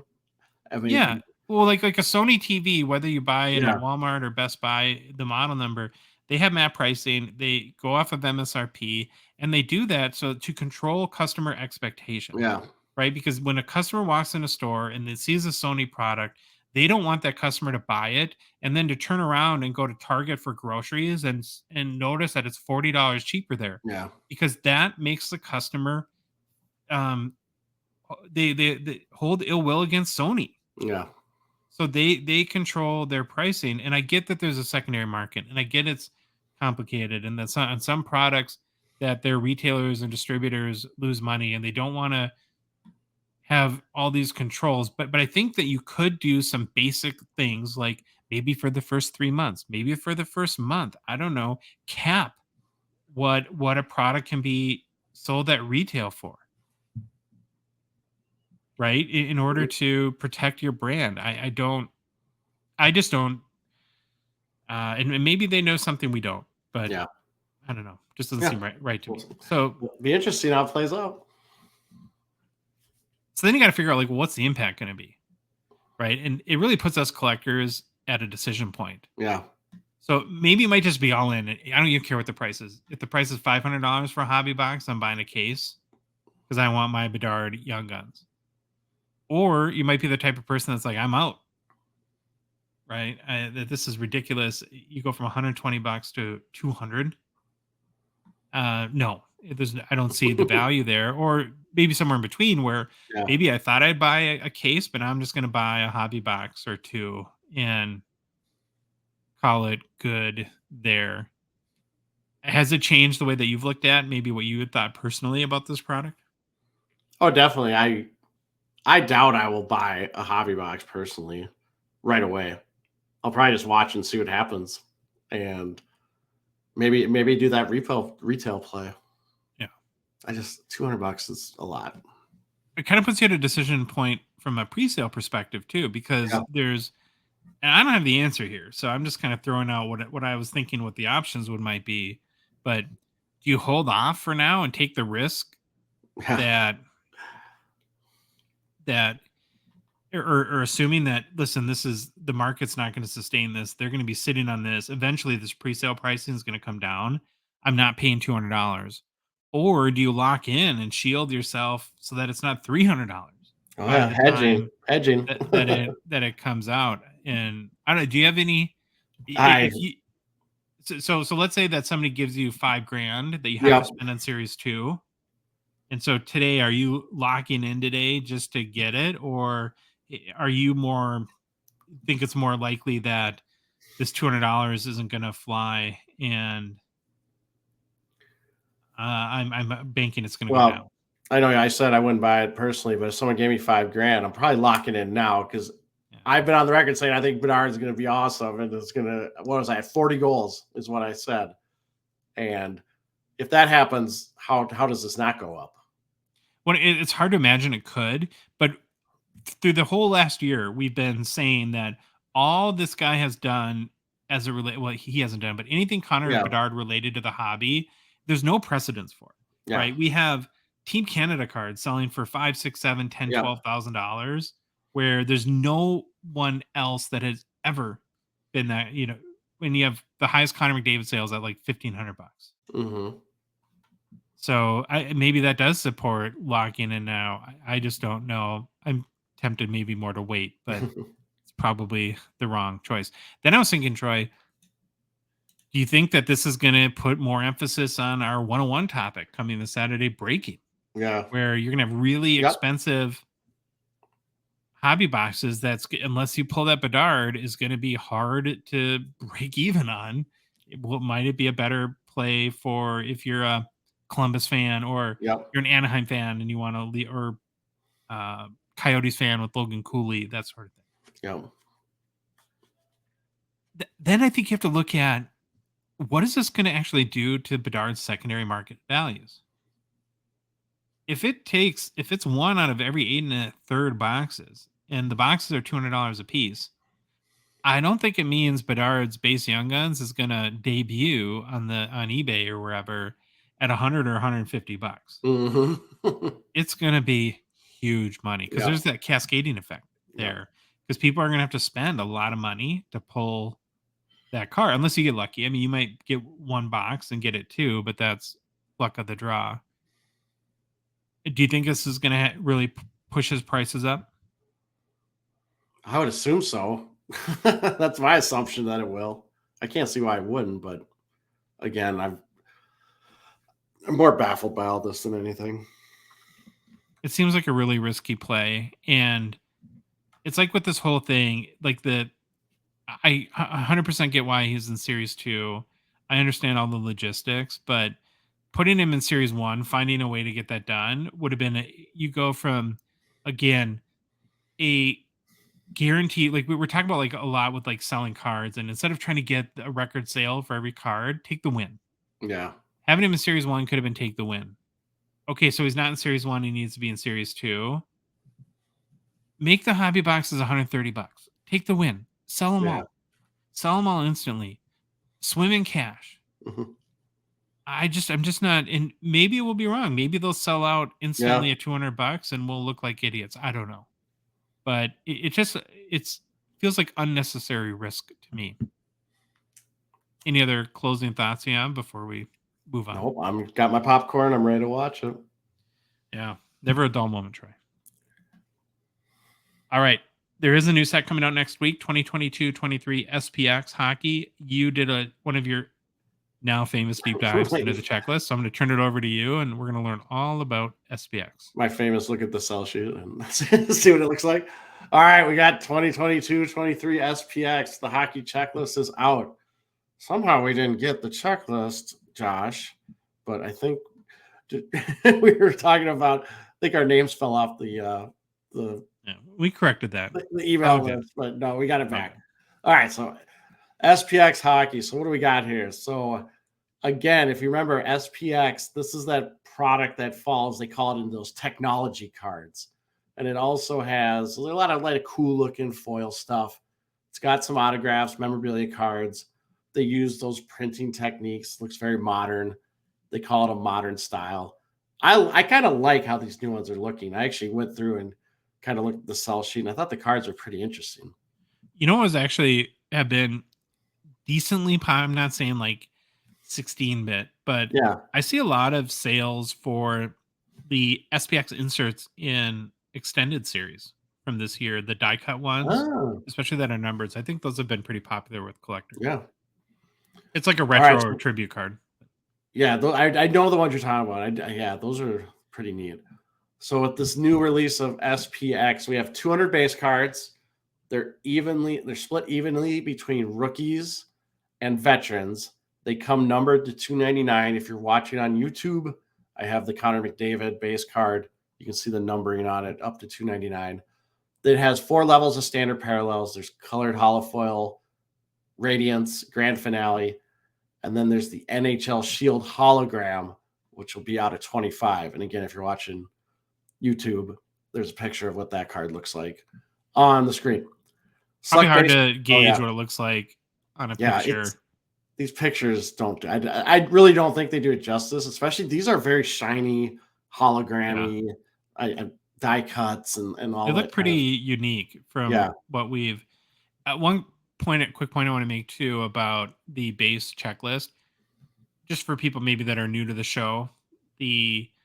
What we've seen this year in particular with releases is sets will have either 50 rookies on the checklist or 100. So this is one of those sets that has 100. Yeah. And why that's significant, of course, is there's not 50 good rookies, and there certainly is not 100 good rookies. And so this is going to be one of those boxes that you're going to have a lot more like cards that you pull where you're like, it's not going to be Owen Power. It's going to be, who the heck is this guy? Right. So that's just something to keep in mind. Definitely. All right. Again, select base cards also have autographs, 1 in 8 packs. Rookies are 1 in 10 packs for those base card autographs. There are also auto patch and 101 auto premium memorabilia versions, which I'm showing on the screen right now. Veterans also have jersey cards, which are 1 in 25 packs. All right. So that's kind of the base card overview. Then you also have just the segregated, the autograph and the memorabilia cards. There's rookie auto jersey cards, 375, 175, or 75 copies, depending on the player. And then there's spectrums, patch, and patch spectrum parallels. So again, if you want to see all these, you just wait till the sets come out. None of these were on the sell sheet. There's also SPX signature fabrics, which can be out of 49, 25, or 10. Take kind of a similar approach, combine swatches and player ink or the autograph complete with spectrum, patch, and patch spectrum parallels versions. The new one this year is they have holographs. So if you're looking online or at YouTube, I'm showing what a holograph looks like. They also have rookie holographs.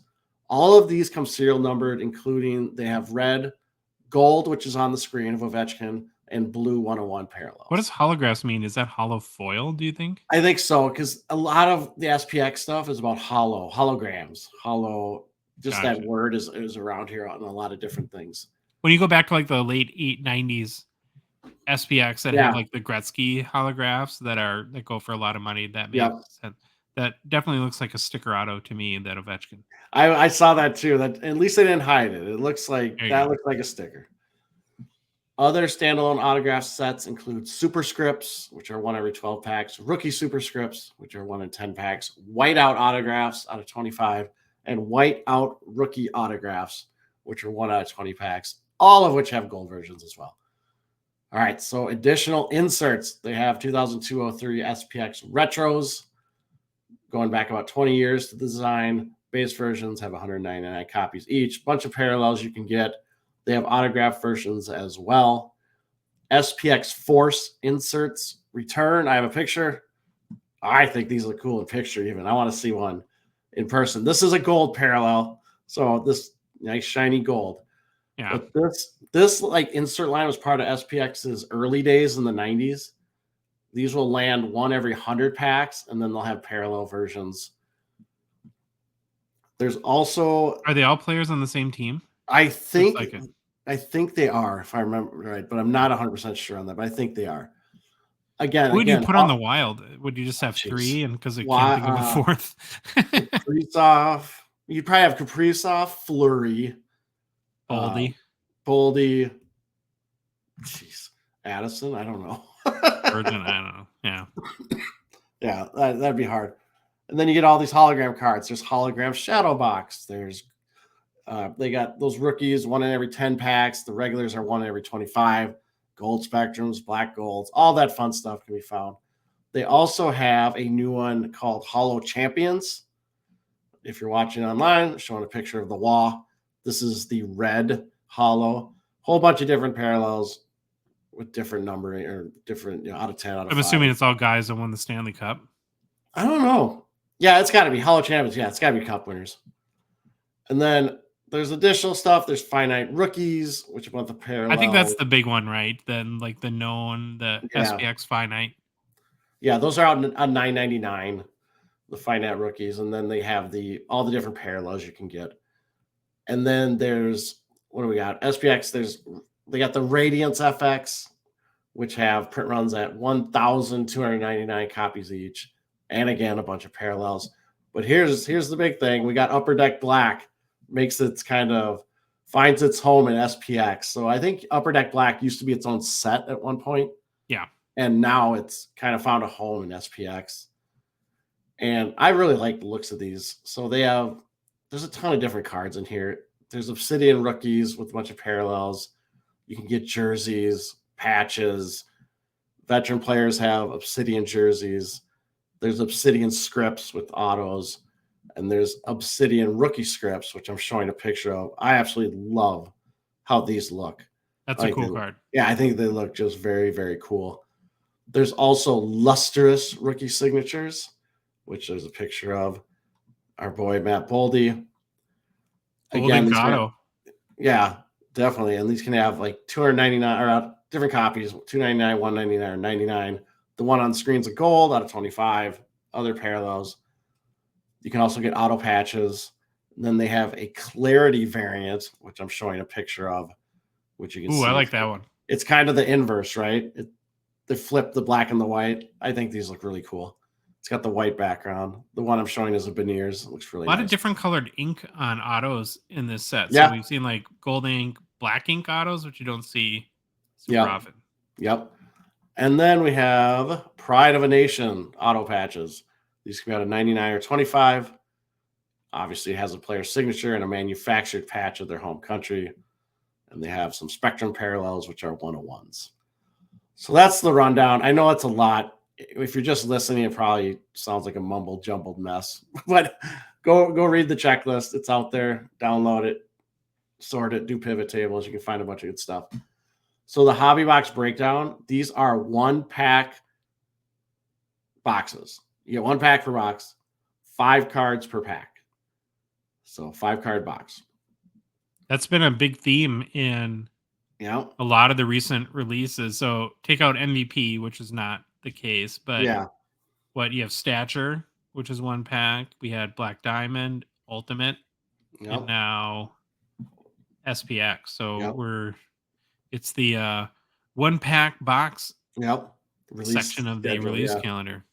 And in a hobby box, what to expect: 1 auto, and then you'll get 4 memorabilia card, insert, parallel, or base cards. And another way to say that is you'll just get 4 relics and or tech cards is another way to say it. Don't ask me why, but that's what they put in the sheet. Tentative release date, September 27th of this year. Pricing right now is $124.95 on Dave and Adams and Steel City in the US. $179.99 Canadian at Klutz and Chara. I always look at these 1-card 1-pack boxes as try to figure out like the price per card. So it's basically $25 a card. Yep. And if you look at, I think Ultimate and Black Diamond were in like the $35 to $40 per card Yep. range. And obviously, you're not going to have the same upside with SPX as you do with Black Diamond or Ultimate. So it makes sense from that perspective. Is this a product that you're going to do some personal buying of, or undecided at this point? Where are you at with it? Undecided, but I don't mind the pricing. 125 is actually okay, I guess, for 5. I mean, it's 5 cards, but maybe if it drops to 99.99, I would definitely buy a box. But right now, I'll say undecided. Well, and that's the thing too. It's like the weird psychology of buying sports cards. I know. Let's say it was the same price and it was 5 packs in a box and you got 6 base cards and 1 hit per pack. Yeah. Like, yeah, you wonder maybe if that would change sort of how your sort of perceptive value of it, where if it doesn't feel significant enough at Well, yeah, it's like, what fun is ripping it when it takes 10 seconds? Yeah, good point. Makes our pack opening videos go a lot quicker. That's for sure. All right, Troy, it's time for our PWCC weekly preview. Of course, PWCC is a Gongshow partner and sponsor. We want to thank them again for their continued support of our show. A reminder, the PWCC premier auction for September ends tonight. Lots of big auctions ending tonight. So be sure to head to pwccmarketplace.com to check out all the cards in the auction, including the 6 really nice hockey cards, and place your bids. Also, Jeremy Lee and I will be back at it this Sunday night at 8:30 Central Standard Time for our PWCC Weekly Hockey Watch Party show on Jeremy's Sports Cards Live YouTube channel. If you want to learn about hockey cards, especially vintage, Jeremy basically puts on a masterclass every one of the shows, and I'm there for reasons nobody knows. But it's well worth your time. So be sure to check it out and chat with us in the chat and everything like that. But it is Thursday, Troy, and like we do every week, we picked out our favorite vintage and modern cards in the current PWCC weekly auction, all available to bid on right now on pwccmarketplace.com. And like we always do, we're going to start with our favorite vintage cards. So the first one, Troy, is a 1971 Topps Gordie Howe PSA 7 Pop 171. Not a rare card by any stretch, but this is one that I think would interest anyone that collects Gordie Howe or is working on his player run collection. Definitely not an early Howe card, as it is in 1971, and I believe it was his 26th season. He looks like he's like somebody's great grandpa. Yeah, but he looked like that since he was like 25. I'm convinced, like every card, he looks like he's some great grandpa. What does make this card special, though, Troy, is it's his last card in a Detroit Red Wings uniform. So if you want to bookend the Howe player run as a Detroit Red Wings, this would be one that you would need to have. Now, Howe would not have another hockey card actually until 1974 when he was playing in the WHA and the Houston Aeros, and it's kind of a weird, ugly looking card, but neat in that it's a 3-player card, so it's Gordie, Marty, and Mark, who all played for the Aeros. And one thing that was kind of funny is he was the alternate captain of the Aeros. Gordie Howe's not your captain. That's kind of weird. Beyond that, it's the 1971 design for both OPC and Topps, of course, which is obviously iconic and what drew to me to the card in the first place. You have iconic card design, iconic player. How can you go wrong? Then when I drilled into the card, I even got more exciting because one of the big things with the 1971 design is centering, and this card feels almost perfect to me. So like the visual appeal is top notch. Now it is a PSA 7. So there are going to be issues. And listen, I'm not a grader, but I did do a close examination of the card. The surface looks pretty good to me. Really, where the issue is, all 4 corners have a little bit of slight wear to them.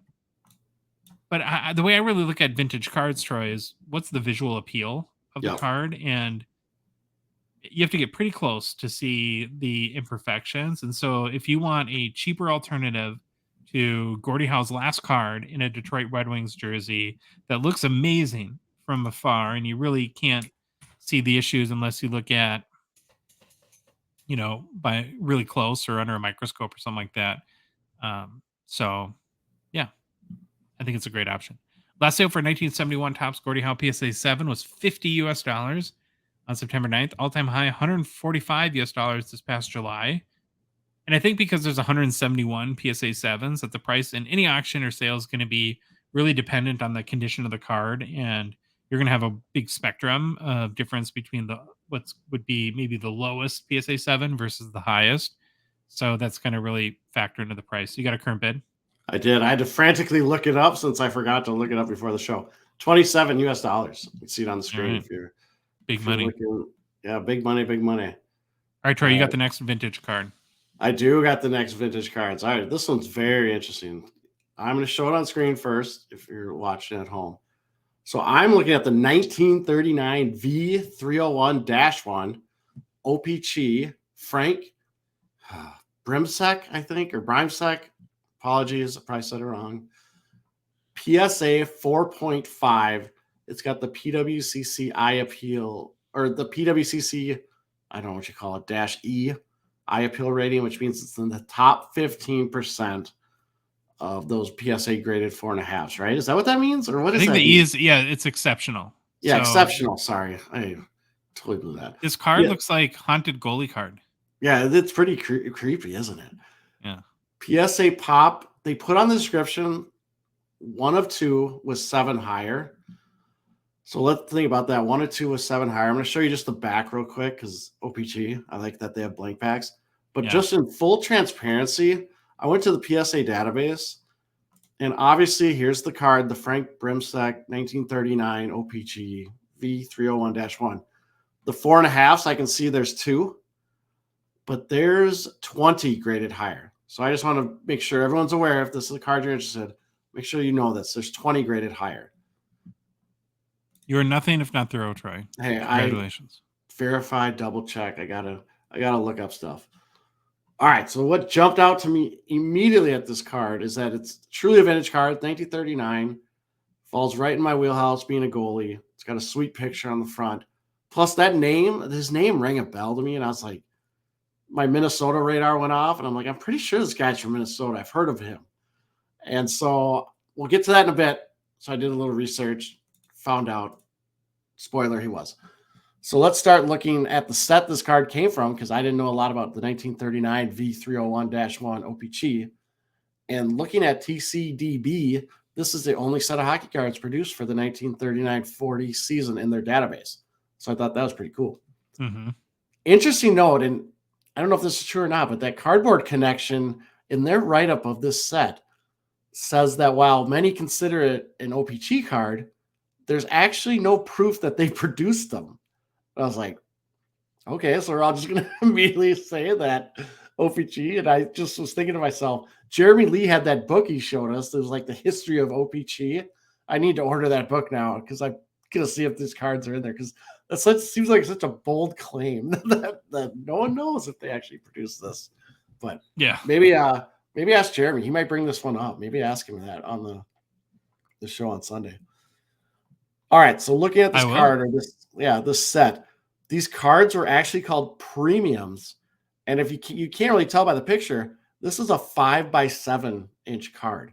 So they're pretty big compared to your standard card. This thing is pretty huge. You can kind of tell because of how small the label is. Yeah, the label. I was so confused at first. I'm like, why is the label so tiny? They misprint it. And then I started reading about the card, and I saw a picture of this by a regular card, and it's way bigger. And in this set, there are 100 cards in the set. The cards were sold in cello packs, Josh, of 1 card per pack. So back in the day, you got a 1 card pack. Front of the cards were black and white.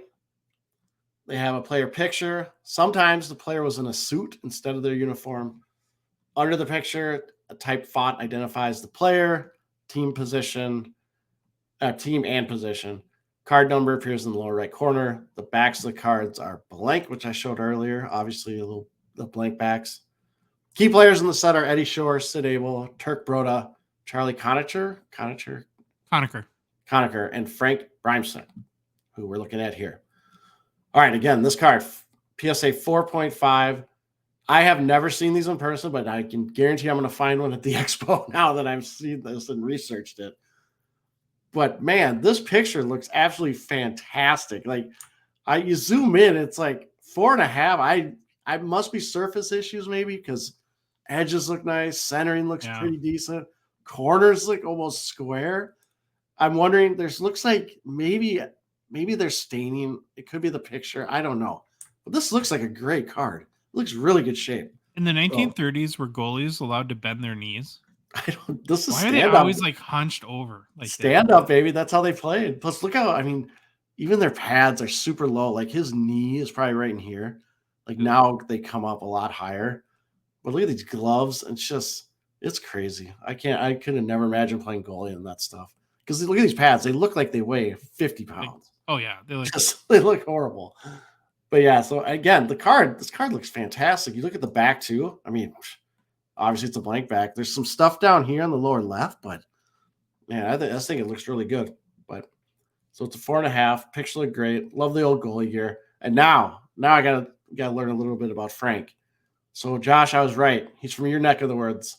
He's from Eveleth, Minnesota, which is also the home of the USA Hockey Hall of Fame. Which is the Hall of Fame that nobody knows exists. No one knows exists. You drive by, it's this little building on the side of the road. It's pretty cool. I've been there a couple times. Nickname, Josh, is Mr. Zero. Why did he have that nickname? Well, he recorded 6 shutouts in his first 7 NHL games. So the media, that's not bad. Yeah, not bad. So the media dubbed him Mr. Zero. He's a Hall of Famer, 2-time Stanley Cup winner, Calder winner in 1938-39 season, 2-time Vezina, 8-time NHL All-Star, career record 252 wins, 182 losses, 80 ties, 2.7 goals against average with 40 shutouts. He's the first American goalie to be inducted into the Hockey Hall of Fame. There's a ton more in this guy. He is a legend. If you live in Minnesota and watch high school hockey, this is probably why the name rung a bell. It's the Senior Goalie of the Year award. It is named the Frank Brimsek Award.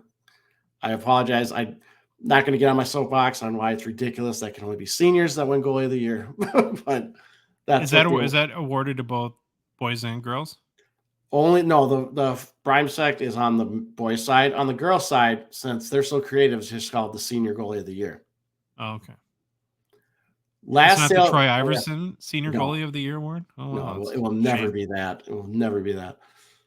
Last sale of this card I could find was a PSA 5 that sold on December 14th of 2022 via eBay.ca for $590.71 US. PSA 4 sold for $263 US on November 25th. And another PSA 5 sold for $749.99 US on November 14th, 2022.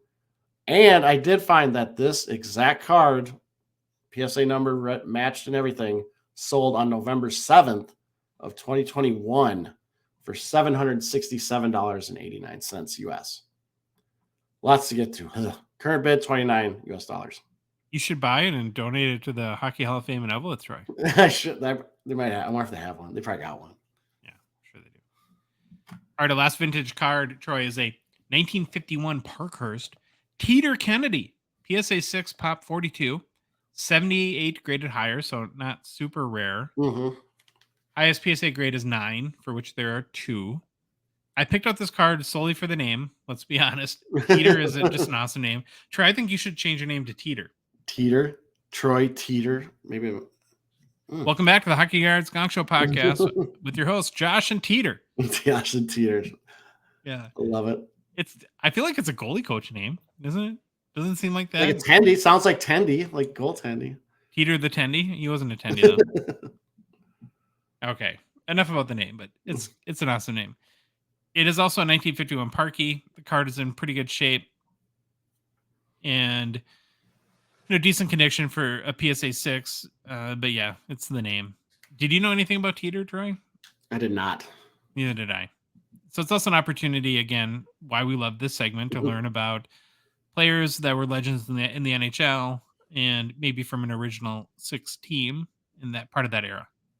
So Theodore Samuel Teeter Kennedy played his entire professional hockey career with your Toronto Maple Leafs, Troy, in a career that spanned from 1957 to, I didn't finish the sentence. So Sometime I can tell you what, it was after 1957. No, because this is a 1951 rookie card. So it definitely didn't start in it. I think it ended in 1957. That included 1957. We're just going to go with that. All right. Teeter Troy won 5 Stanley Cups. This is really interesting, too. He was the last Maple Leafs player to win the Hart Trophy until Austin Matthews won in 2022. So went from Teeter Troy to Austin Matthews. I thought that was kind of cool. I have an update for you. Oh, great. He played from 1942 to 1957. There we go. There we go. Teeter's in the Hall of Fame. Was not the most gifted skater, but was known as a tireless worker and fiercely competitive. So his style has been compared to more modern guys like Bobby Clark and Jerome McGinn. I had to put that because when you're comparing a guy to a more modern player like Bobby Clark, you know that he played a long time ago. Yeah. I thought that was kind of funny. Many will recall, though, about Teeter, there's a famous incident, Troy, involving Gordie Howe. And I'm going to read a recounting that I pulled right from Wikipedia. In the 1950 playoffs, were overshadowed by an on-ice mishap in the opening game between Toronto and Detroit, in which Red Wings' young star player, Gordie Howe, was seriously injured. Late in the game, with Toronto leading 4-0, Peter Kennedy stole the puck from a Detroit defenseman, Jack Stewart, and was carrying it down the left wing about 6 feet from the boards into the Detroit end of the rink. Stewart was pursuing him from behind, and Howe was coming in fast from the side to try to cut him off. Kennedy saw Howe coming at the last moment and was able to dodge Howe's check while passing the puck to Sid Smith. But Howe could not stop and crashed headfirst into the boards, with Stewart falling on top of him. Howe sustained a concussion, facial fractures, and a lacerated right eyeball, which must be awesome. And doctors had to perform emergency procedures on him at the hospital in order to save his life. Detroit coach Tommy Ivan and general manager Jack Adams accused Teeter of deliberately butt-ending Howe. What's that? When you use the knob of your stick, like the butt end of your stick, and jab someone with it. Kennedy had not been assessed a penalty on the play, and after the game, Kennedy said, "I don't know how he got it. I avoided his check along the boards and didn't feel anything hit me, although he might have struck my stick." So NHL President Clarence Campbell was at the game and was seated near where the incident occurred. After receiving a report from the game's officials, Campbell called the news conference and said the injury was not Kennedy's fault, and I think kind of admonished the Detroit people for accusing him of that. But known for being part of an incident that almost cost Gordie Howe's life. Yeah. Anyways, Kennedy's a very interesting player. It's a cool card if you collect Hall of Famers or a Leafs fan. As a PSA 6, the card's in pretty good shape. The most notable issue is the centering is off top to bottom. It looks pretty good left to right, though, but it's good clarity. Sometimes you'll see in the 51 Parkers at the bottom that the text can be faded. The text seems to be pretty bold. And so, I don't know. I think it's a cool card. Last sale for 1951 Parker's Teeter Kennedy PSA 6 was $600 in June of 2022, which is also the all-time high. You got a current bid? $100. All right, Teeter Kennedy. Well, we're going to switch to modern now, and we got a couple cards we want to point out. The first one, Troy, is a 2005-6 SP Authentic Sidney Crosby Future Watch Auto at a $9.99 PSA 10. Now, here's why I picked this one, because for a weekly auction, it feels like a really big card. I'll say this ain't going to be cheap. You'd almost expect it to be in the premier auction. Yeah. But maybe it's like one of those borderline cards. I think Jeremy Lee had one of his in the premier auction for August. It's, of course, one of the most iconic cards for one of the most iconic NHL players. At a PSA 10 grade, Troy, it has a pop of 49, which is a meaningful distinction or separation of rarity for a card that's, of course, out of 999. Now, the card does not have the auto graded, though. I saw that. Like we're seeing with now, which is that new trend, right? Where and this is 10 auto 10. This is an old holder too. You just saw the number and no hologram or anything. Yeah. The auto looks pretty good to me, and so if it was my card, I might go ahead and submit it to get the 10 grade if I thought it was worth it. So, Troy, if you have this card and based on the certification number, like you said, it looks like it's an old slab, and you wanted to sell it, do you think you would consider having it reholdered and having that auto grade added? Not after your experience with PSA and botching your cards. That would scare the living daylights out of me, but I would like to have it reholdered, but I would be so nervous that something would happen to it. Let's see if this changes your mind. The last 2 PSA 10s without the auto grade sold for $9,352 US in July and $11,400 US in the PWCC premiere in August. I think that was probably Jeremy's card. The last sale prior to that was a PSA 10 auto 10, and it sold for $14,400 back in March. Now the time of year was different, so I don't know how you factor that in, but I don't know. I mean, if having it reholdered and having that auto graded adds $2,000 to $3,000 in value. How much would that cost? So, because stinking PSA with their upcharge. It's already been graded though, so I don't know what the upcharge. Yeah, you'd have to factor that in too. That's a good point. Another thing that really stood out to me when I was researching this card is it happens to sell a lot. and for PSA 10, it sells a lot. I'm just not saying out of 9 the fact that's out of $9.99 for a Pop 49 card. It's I feel, and given the significance of the card, that it's just comes up for sale often. There's been 8 sales in the past year. Does that feel like a lot to you? Feels like a lot for out of this exact that the 10 the PSA 10 PSA 10 Pop 49. Yeah, that seems like a lot. Yeah.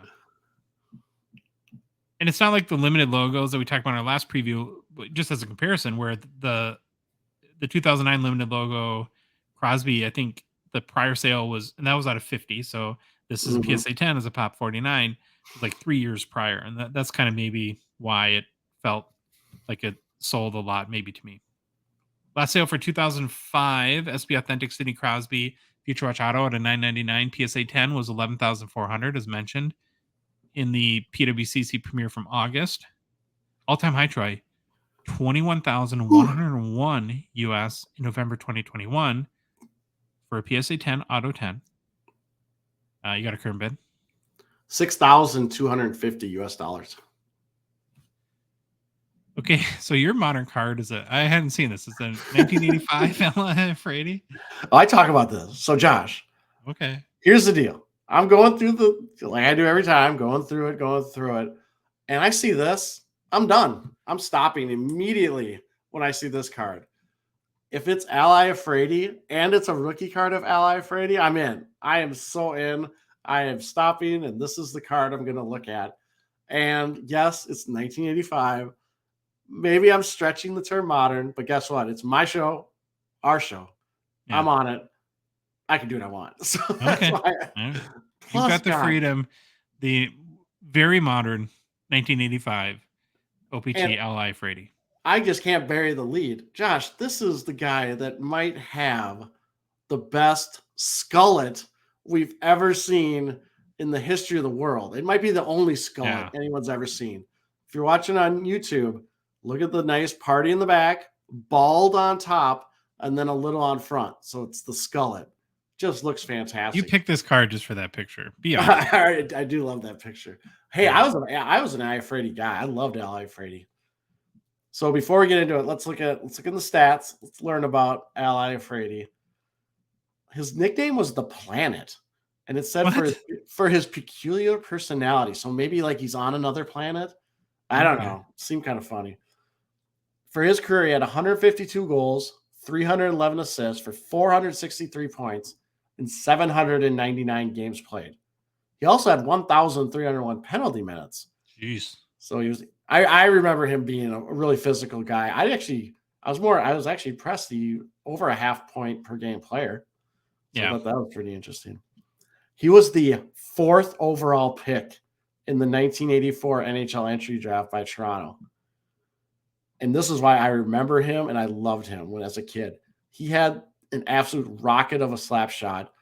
It was recorded at 105.2 mile per hour at the 1993 NHL skills competition. I remember watching that. I remember the 105.2. That was a record that held forever until Zdeno Chara, I think, hit 105.4 recently. Who's got the hardest shot now that's active? Good question. I'm not sure. Ryan Suter. No. No, Suter might have the.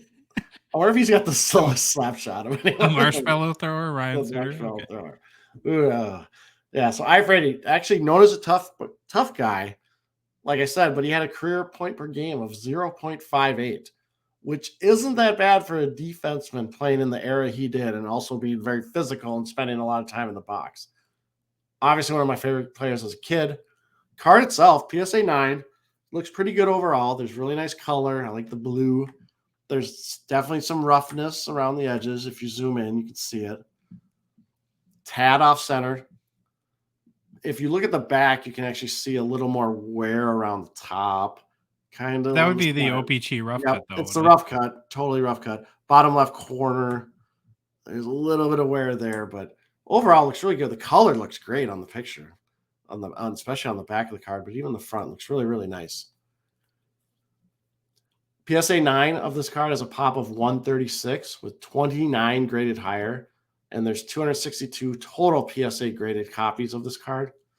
The last sale, Josh, of this exact card, same PSA number and everything, was on June 18th of 2023 via PWCC for $39.60 US. So it looks like maybe whoever bought it is now buying it, or I don't know what's going on, but current bid is $22 US. Yeah, you think if you bought this, it'd be a PC card. This is totally a PC card. Like, why wouldn't you like put it in your card collection? Yeah. Last card we're going to look at today is a 2022-23 Upper Deck Matty Beniers Young Guns Clear Cut BGS 9.5.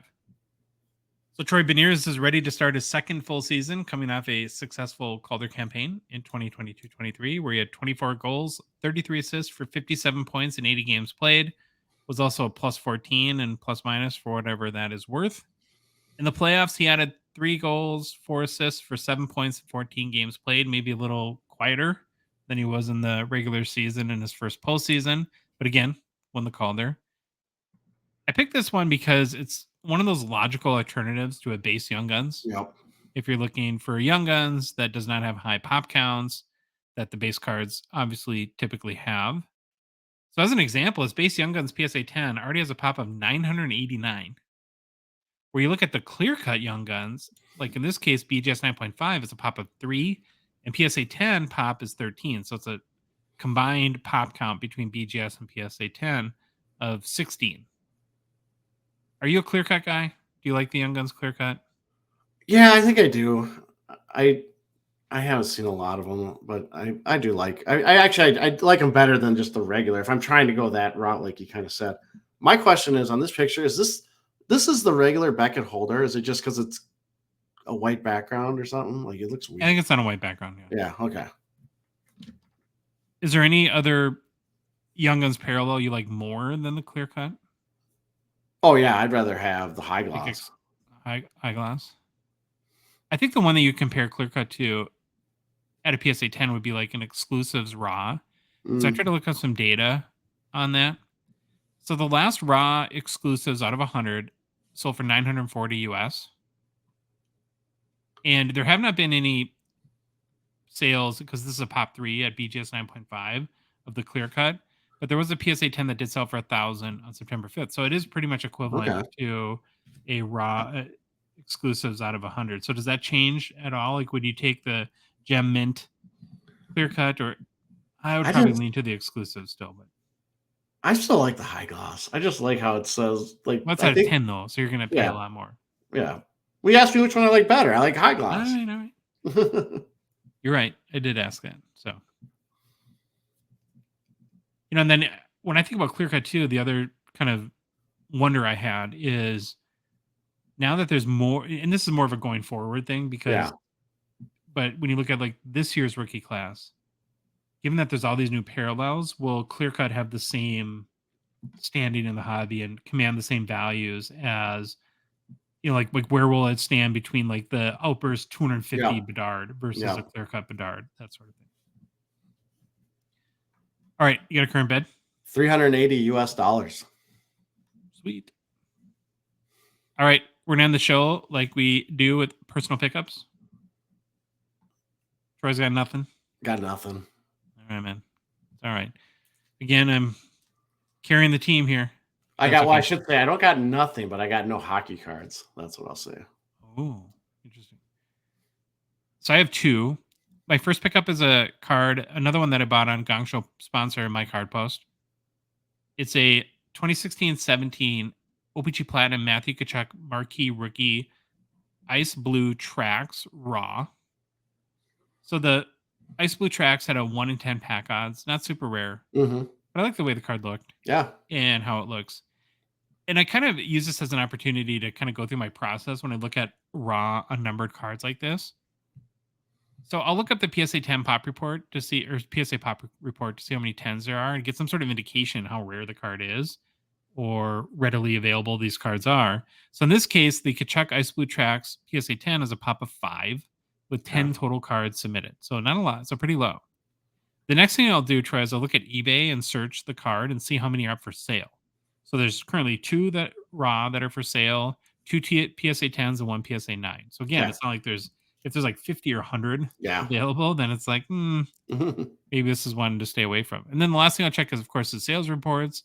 You look for comps, but then look at how many have sold in the last year. And there's been 14 sales of any sort of graded or raw copies of these cards in the past 12 months. So that gives me confidence that, well, this isn't going to be like a super common card, although it's unnumbered.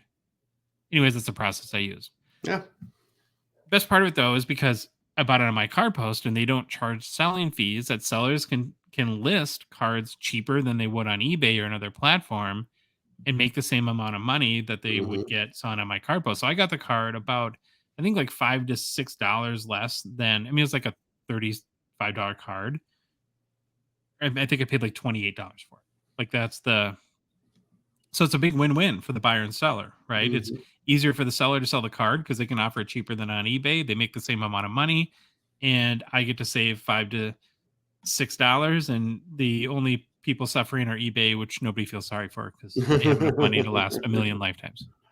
So again, check out my card post if you haven't yet. My second pickup I did get on eBay though, and it's a 2021 Fleer Ultra Dylan Playfair auto. He's not a hockey player. He, of course, is a actor from the show Letterkenny. He's is a hockey playing duo on the show. Dylan Playfair's character is Riley, and then Jonesy is the other one. I'm a huge fan of the show. I love those 2 characters. And when this auto came out in Fleer Ultra, I knew I wanted it. I think it was like $17. So it was very much a PC play, but happy to get that card. And I'm going to try to find I think the actor that plays Jonesy is Andrew Herr is his name. Yeah. So I'm going to try to get that card soon as well. All right, Troy, we made it. Oh, sorry. I just totally forgot. I didn't even show your card. Oh, there it is. Dylan Playfair. Terrible. All right, if you like the episode, please leave a rating and review on Apple, Spotify, whatever podcast app you listen to us on. If you love the show, you want to support us, want to chat with us every day in the Hockey Cards Gongshow Discord server, please consider a $5 a month donation. Join our $1.99 support level tier on Patreon. The link is on our website, hockeycardsgongshow.com. There's a Become a Patron link at the top of the page. Or if you want, just to go to Patreon directly, it's patreon.com, where you can search for Hockey Cards Gong Show. We have a show description for whatever podcast app you're listening to us on with the link there. It's also in our YouTube description. Or if you're on Instagram or TikTok, you can find a link there in our link tree. And the Hockey Cards Gong Show is on social media. We're on Instagram, Facebook, TikTok, Twitter, and YouTube. Please like, follow, whatever you do on all those platforms. And Troy, the Hockey Cards Gong Show podcast is a production of Dollar Box Ventures, LLC. Have an awesome weekend. We're going to try to survive our first card show. And we'll let you all know how that goes on Monday.